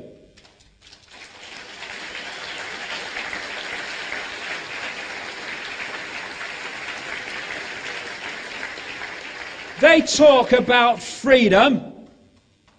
They cannot grant me my freedom. I am freedom. It's not in their gift to give, and I express my unbreakable desire and will not to concede my freedom to some ridiculous, manipulated system that ceases to impose itself on my life. I am free. I will express my freedom, and you will not grant it to me. It's not in your gift. What would consciousness do? We know what mine would do. What would consciousness do? It's a great line if we are faced with situations. What would consciousness do? Great line from Marcus Aurelius. It is not, if it's not right, do not do it. If it is not true, do not say it. Real simple. What would consciousness do? If we want a world of peace, then be peaceful. Yeah, you bloody hell, bloody hell, bloody hell. What time are you going on that peace march? If we want a world of kindness, then be kind. Kind of hard, isn't it? It's so desperately intellectual. Martin Luther King said, cowardice asked the question, is it safe? Expediency asked the question, is it politic? Vanity asked the question, is it popular? But conscience asks the question, is it right? And there comes a time when one must take a position that is neither safe nor politic nor popular, but one must take it because it is right. What would change this world overnight? If we started doing and assessing situations and our behavior and our actions on the basis of what is right rather than what is necessarily our perception of what is right for us. Believe it. Exactly the same thing was played. If it works, why change it? I found this, I thought this was very appropriate to Obama. The wolf found that shepherd's clothing worked even better. It's what it is. He's a fraud. He's a fraud and a shyster on every kind of level you can imagine. And the people that have brought him to power are people from one of the most corrupt political systems in the world, Chicago. And if you're not corrupt or acceptable to the corrupt, you have no way of making progress politically in Chicago. This guy soared from nothing because he represents the same cabal that the Bush family did. One of his handlers or mentors and key advisors on foreign policy is Zbigniew Brzezinski, Jimmy Carter's national security advisor, who admitted a few years ago in a Paris Magazine interview that as doing that job with Carter, he funded and trained freedom fighters in Afghanistan to undermine the cabal government that was then controlled by the Soviet Union. And he let the Soviet Union know that he and America were doing it to try to entice the Soviet Union to invade Afghanistan, to give them, in his words, Brzezinski, their Vietnam. Eventually, they bit and they invaded, as you remember, Afghanistan, and 1 million Afghans died as a result of that invasion. He saw no problem with that in the interview because it weakened another superpower. No empathy. Actually, as the Mujahideen, and then he brought, the people that followed him brought, the Reagan-Bush administration, brought over a frontman called bin Laden from Saudi Arabia to front up the Mujahideen and their resistance to the Soviet Union occupation, and eventually they became the Taliban and what is now claimed, although it's a major exaggeration, Al-Qaeda. And ironically, he's come to power with his backing and mentorship, and he's now massively increasing the number of troops in Afghanistan because he wants to beat the Taliban that started out from this guy in terms of the violence that has followed. He is a CIA frontman. No wonder they haven't found him. And Brzezinski is obsessed with this part of the world he calls Eurasia, around the Caspian Sea where there's massive gas and oil reserves. And look who's around there. Iran, Afghanistan, Pakistan, which America wants to start a real conflict there, which leads into China because they want a third world war involving China, Russia, Europe, and America. And all these other countries are all in this area, which Brzezinski has been writing about for years, calls it Eurasia, and he says you have to control that, basically, if you're going to control the world.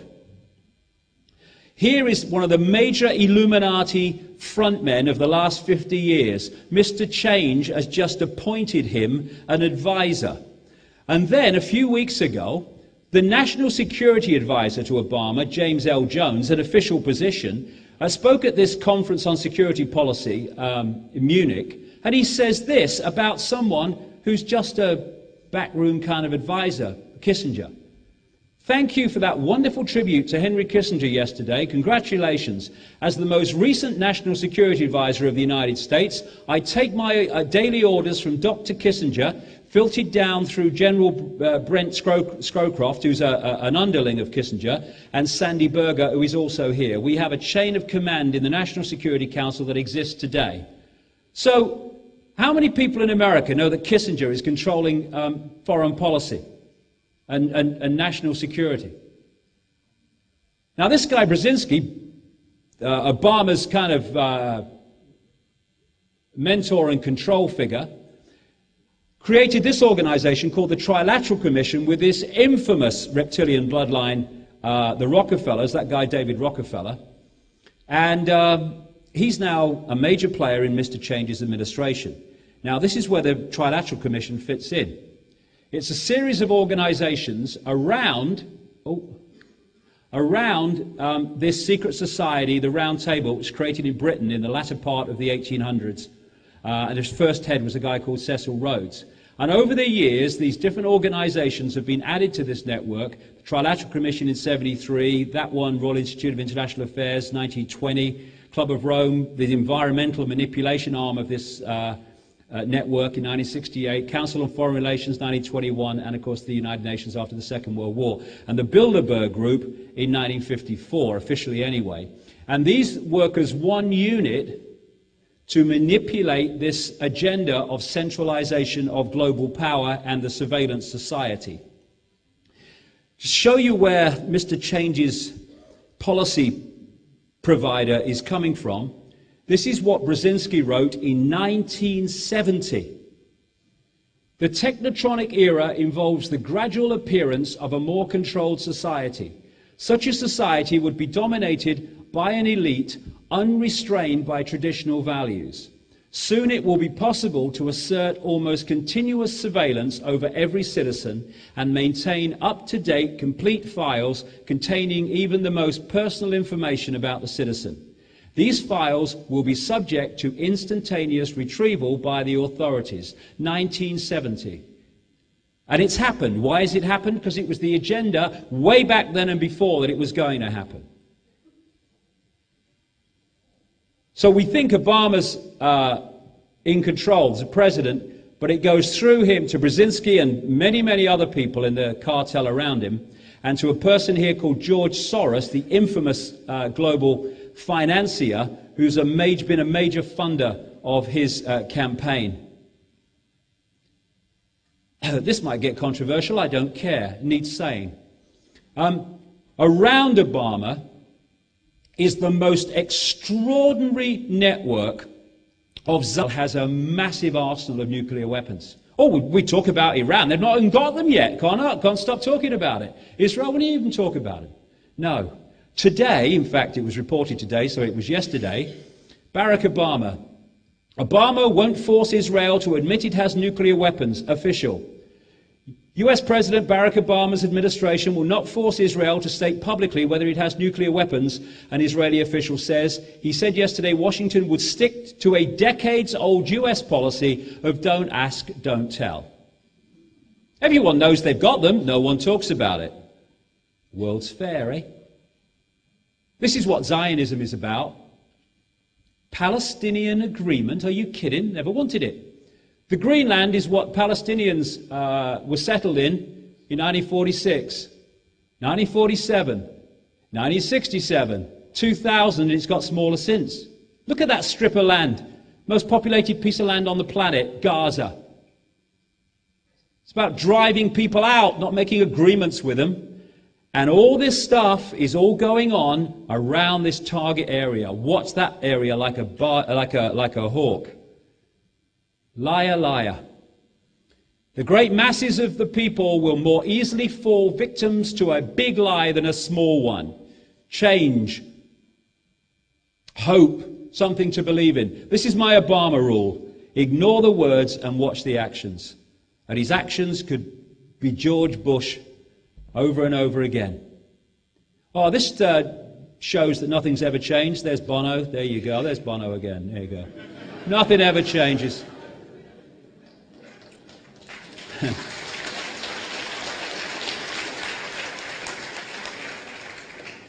Bono's got a shyster kind of magnetic attractor somewhere in his being. I don't know how he does it, but he has. So this is the secret agenda I was talking about right at the top. And the movie, and of course the Obama scenes in the movie were, crikey, really effective. This is how it's hidden. And it's come to money. Because the control of money and the creation of money is fundamental to controlling the people. And the Rothschilds are the biggest controllers of the money system on the planet. And what they've done brilliantly, at one time everyone knew that, but they've brilliantly hidden the extent of their power, which has expanded, not got smaller. But the perception of Rothschild control has disappeared compared with what it was when it was on public display. We don't ask big questions, so here's another big question. Where does money come from? What is money? And when you ask that question, you find that it's just a figment of our imagination. When you go into a bank and you ask for a loan, say $50,000, the bank doesn't print any money or move any precious metal anywhere. It just types into your account $50,000 and you start paying them interest on that money that has not, does not, and will never exist. Just credit, figures on a screen. Because the same network of families have controlled the politicians as have controlled the banking network, they have had legislation passed under something called fractional reserve lending that allows them to lend at least 10 times what they have on deposit. So every time you put $1 in a bank, you're giving them the right to lend at least 10, 9, 10.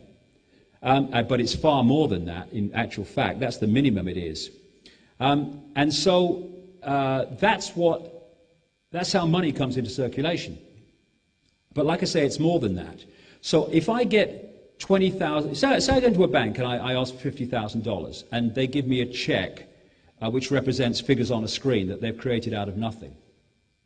I then go to another bank and I'll put it in another bank.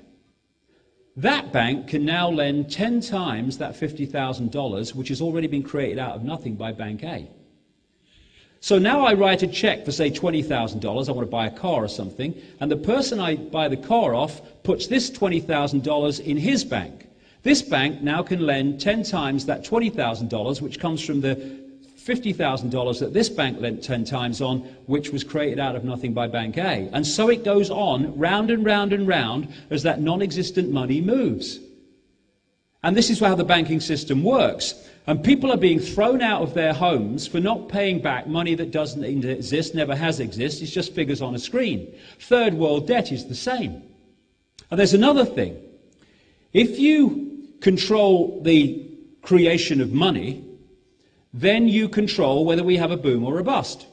Because you have a boom when there's lots of money in circulation, which creates economic activity. People need to buy more things, therefore make more things, there's more jobs and all the rest of it.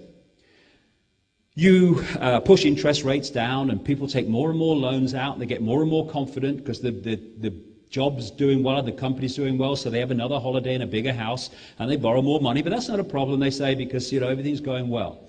And then at the optimum time, and we've just had it, they pull money out of circulation. Just figures on a screen. They pull them out. They'll push interest rates up or they'll stop issuing credit. And what they're doing is taking money out of circulation. As they do that, there's not the same amount of money for the same economic activity that was there before, so people can't buy more things, so more things are not made and fewer things are made, so you have a depression. And the banks have been doing this for hundreds of years, throwing the fishing line out, more money in circulation, whoops, credit crunch, pulling it back in, and they're taking all the assets and what have you that they took in as collateral for the loans for non-existent money. And we've just had a massive version of that, and it's not finished yet by any means. This man, Alan Greenspan, all these illustrations like this, by the way, are by a man called David Deese, who's an American living in Sweden. He does fantastic political art. Alan Greenspan was head of the Federal Reserve in America from the Reagan-Bush administration through Father Bush, through the Clintons, through most of Boy Bush. And through that period, regulation, financial regulation, was just destroyed. Zionists. And this is a key one. He's White House Chief of Staff, Rahm Emanuel. He's an American citizen, but he served in the Israeli army. And his father was a member of a terrorist group called Irgun that helped to bomb Israel into existence in 1948. Now, one thing I want to make clear here, because this is lost in the translation on purpose. Zionism and Jewish people in general is not the same thing. What they want is for us to believe that, so that in talking about Zionism, which is a political system and a political belief, is the same as talking about Jewish people. It is not. And how many have seen the number of Jewish people who oppose Zionism? When do you ever see that on the news? Who don't believe it's right and don't believe it's part of Jewish history and all the rest of it? Then it's never seen. What's sold to us is all Jewish people believe in Zionism. Rubbish! But because they've equated the two, then you get called racist when you talk about Zionism. I don't care. It needs saying, and I'm going to say it. If people don't like it, we're racist, they can bugger off. I'll tell you what Zionism is. It is a political system created not by Jewish people, but by the Rothschild family. Used to be the Bauer family, until it became the Rothschild banking dynasty, created by a guy called Mayer Amstel Rothschild in the 1700s, early 1800s.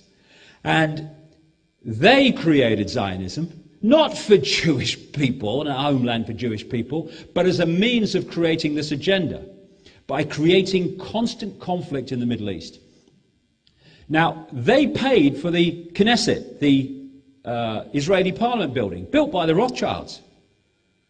Most of the early settlers from Europe into Israel, or Palestine as it was paid for by the Rothschilds, all part of the game.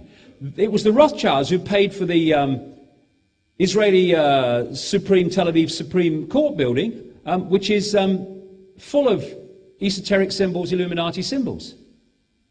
And no one has been had more in this scam than Jewish people in general, who've been led to believe that Zionism means one thing when it's going to hang them out to dry. In fact, Zionism and its political belief system under different names in the past, or no names, has hung Jewish people out to dry so many times through history to advance an agenda. These people can't give a damn about Jewish people. They just use them as a front to hide behind.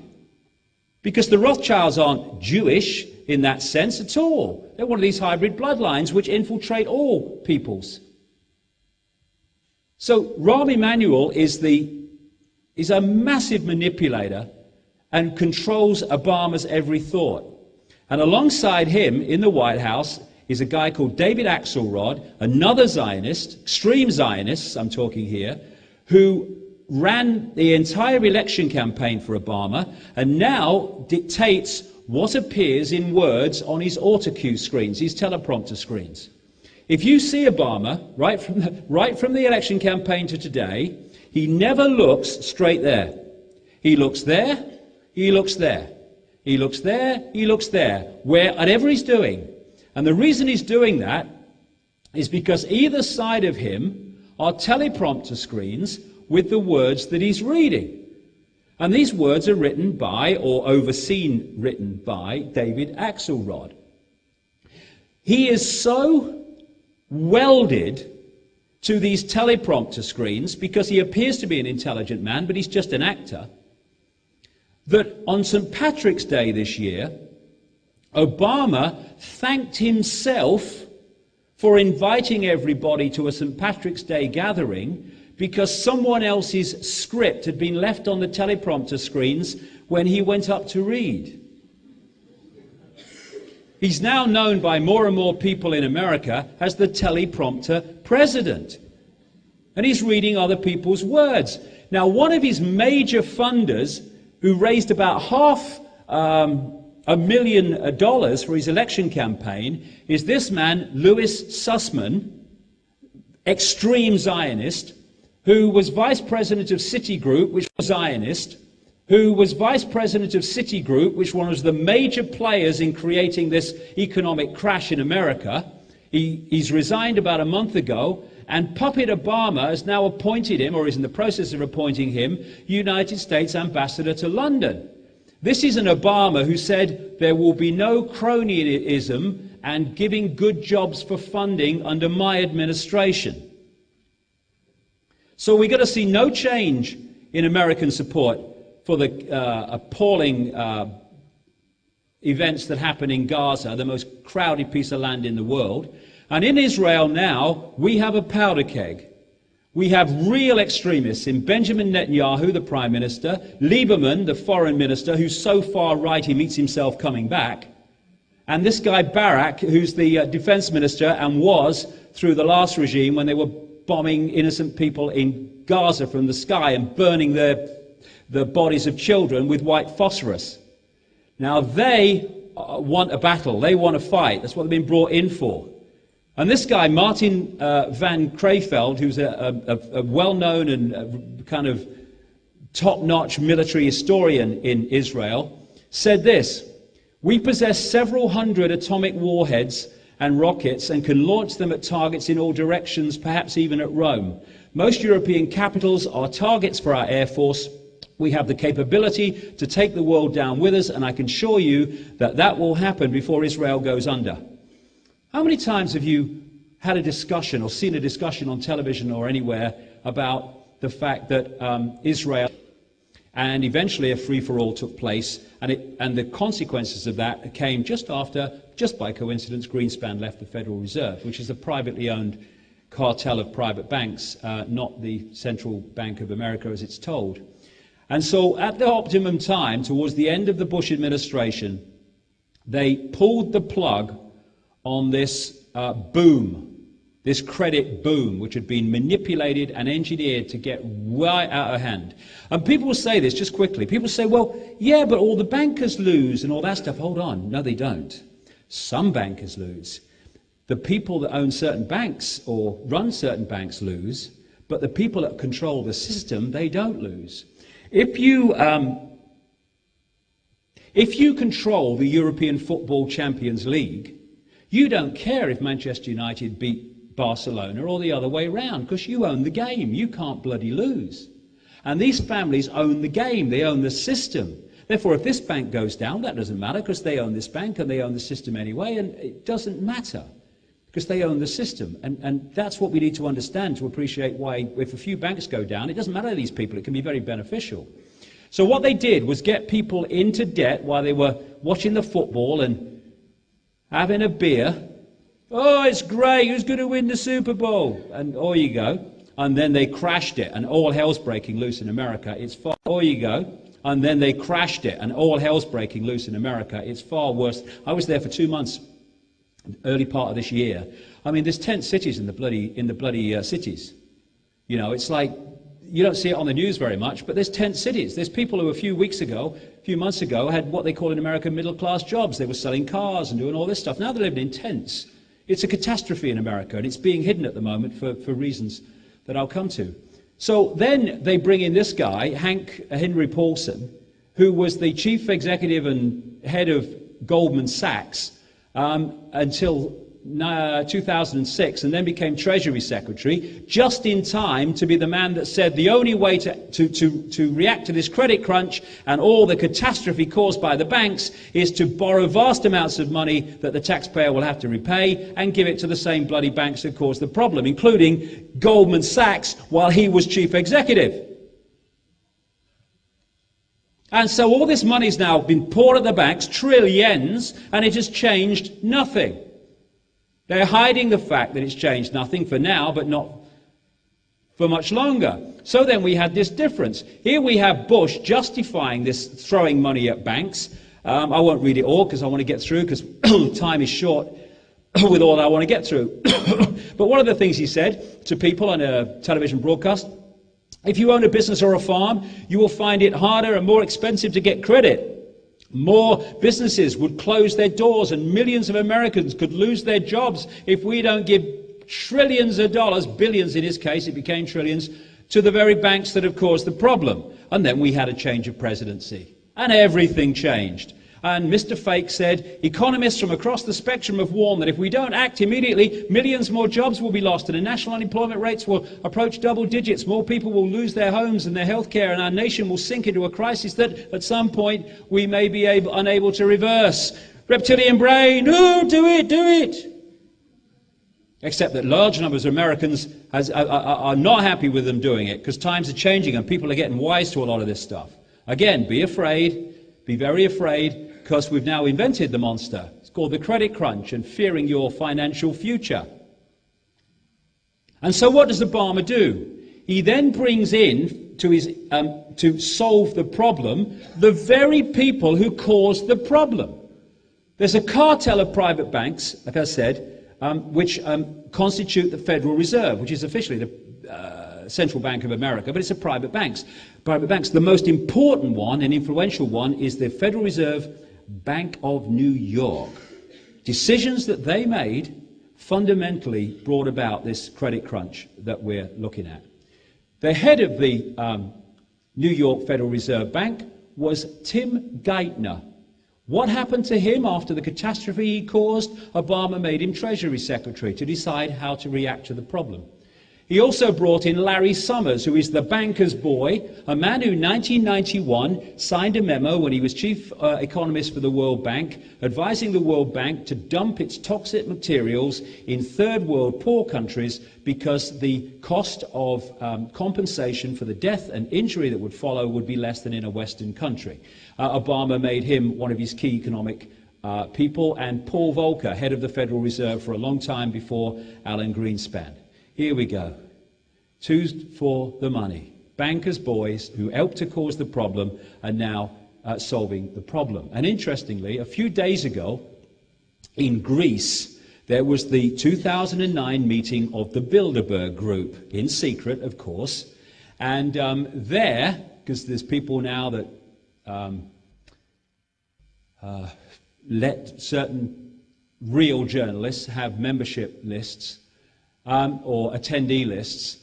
In Greece, at this secret Bilderberg meeting, was Tim Geithner, Treasury Secretary of America, Larry Summers, another major in the three of the economic team of Obama, Paul Volcker, the other one in Obama's economic team, and Robert Zoellick, head of the World Bank. Every single one of these people are Zionists. Just a coincidence? Nothing to worry about. Why wasn't this in the paper? It should be a major story. What is America's whole economic team and the head of the World Bank doing at this Bilderberg meeting? What's being discussed? What's happening? Nothing. Now, this is the game, pulling all this together.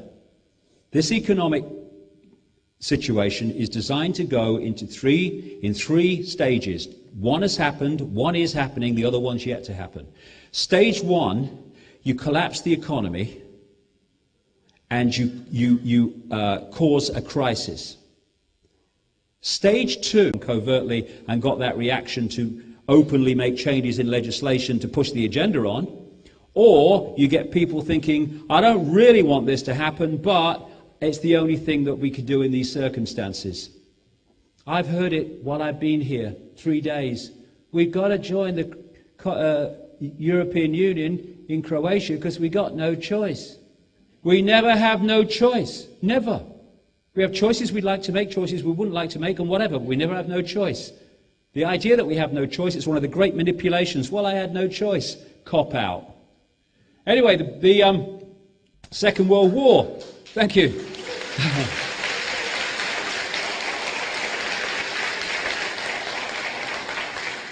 I'll get into the European Union and Croatia, but not very long. It's very important. This is the problem-reaction solution of the Second World War. They controlled Soviet communism. In fact, they created it through Lenin and Trotsky and all these people. They controlled the so-called capitalist West. They controlled Nazi fascism. They put the Nazi Party into power. And then they brought them into conflict in the Second World War, which was a massive problem. And then to offer the solution so that we never have another war again like that, they created the United Nations, the European Union. One of the justifications for which was if we trade together, we won't fight. We had the Bretton Woods Agreement with the International Monetary Fund and the World Bank that followed and all this stuff. And it was justified by the Second World War, which was a problem-reaction solution. One of the key people that funded the Nazis so they became the power they were in the Second World War just a few years after the Weimar Republic collapsed amid fantastic inflation was the Bush family in America. Prescott Bush, the boy Bush's grandfather, he was a major executive in a company called the Union Banking Corporation, which was owned by the Harriman family, another one of these bloodlines in America. And it interfaced with the banking and steel empire of a guy called Fritz Thyssen in Europe, and they funneled money from the Union Banking Corporation in America through to Thyssen, and he was acknowledged, of course, as one of the major funders of Hitler, because the money came from America. The Ernst Rudin, Hitler's race purity expert, had a whole floor of a German university for his research paid for by the Rockefeller family.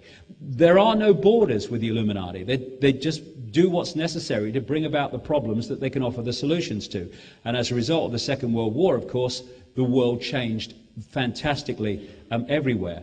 Now, there's another version of it now called no problem reaction solution. Example, weapons of mass destruction in Iraq, where you don't need a real problem, you just need to sell the perception of one, like global warming and Al Gore. By the way, there's one thing I've learned over the years about Al Gore, many things I've learned, but one key thing: if Al Gore is involved, it's a scam. And therefore, global warming's a scam. And when you start to see that 31,000 scientists have now signed a document saying there is nothing to justify the hysteria about global warming, you know you're starting to make some progress. Now, what we've had in America is a presidential version of problem, reaction, solution unfold before our eyes in the last few years. George Bush was brought in, only as a frontman, to create massive problems with military excursions abroad and invasions and all the rest of it. And also, towards the end, right on cue of his presidency, massive economic collapse, which is far worse than they're telling, because they have something else in store along those lines. Now, what they then did was bring in this man who came from nowhere, like Heli did, Barack Obama, a total con man who's involved with some real despicable pieces of work, not least a guy called Tony Rezko, a slum landlord who's now in jail for fraud, who was one of his major fundraisers through his political career. And he was brought forward and sold extraordinarily well to a gullible public as like the new broom sweeping clean. They had the big smile and all the rest of it. And his job is to come in, of course he got elected because he wasn't George Bush. I mean, anyone had a chance going against after 8 years of Bush. And his job is to sell the solutions to the problems that Bush brought about. And those solutions, and we're seeing them by the day now, if you follow my website headlines, etc., and others, as the agenda is introduced by this guy. Hope-gnosis. Hope. What a waste of time hope is. It's like going round on a carousel horse hoping you'll catch up with the one in front. Because hope's always in the future, isn't it? It's never in the now. I hope things will get better. I'm going to accept this shite now because I hope things will get better. No, I want change now, thank you very much. Bugger your hope, I'll have it now, thank you. Let's get moving. So he's sold this idea, and they did it brilliantly. It was a big mind control operation. If you notice, at no point in that entire year of campaigning against Hillary Clinton and John McCain did he once give any detail about what he meant by change, hope, and something to believe in. Nothing. So what they did was create an empty screen on which the people were projecting their version of what that meant upon him. So he became all things to all men and women, because he represented what hope, believe, and change meant to them, because he never articulated it. If he had, and he said, what I really believe is what he's doing now, he wouldn't have got elected. Change. It's all mind control, look. You put it in the subconscious, subliminal, change. Don't say anything. As the Nazis said, make the lie big, make it simple, keep saying it, and eventually they will believe it. Adolf Hitler. Make the lie big, make it simple, keep saying it, and eventually they will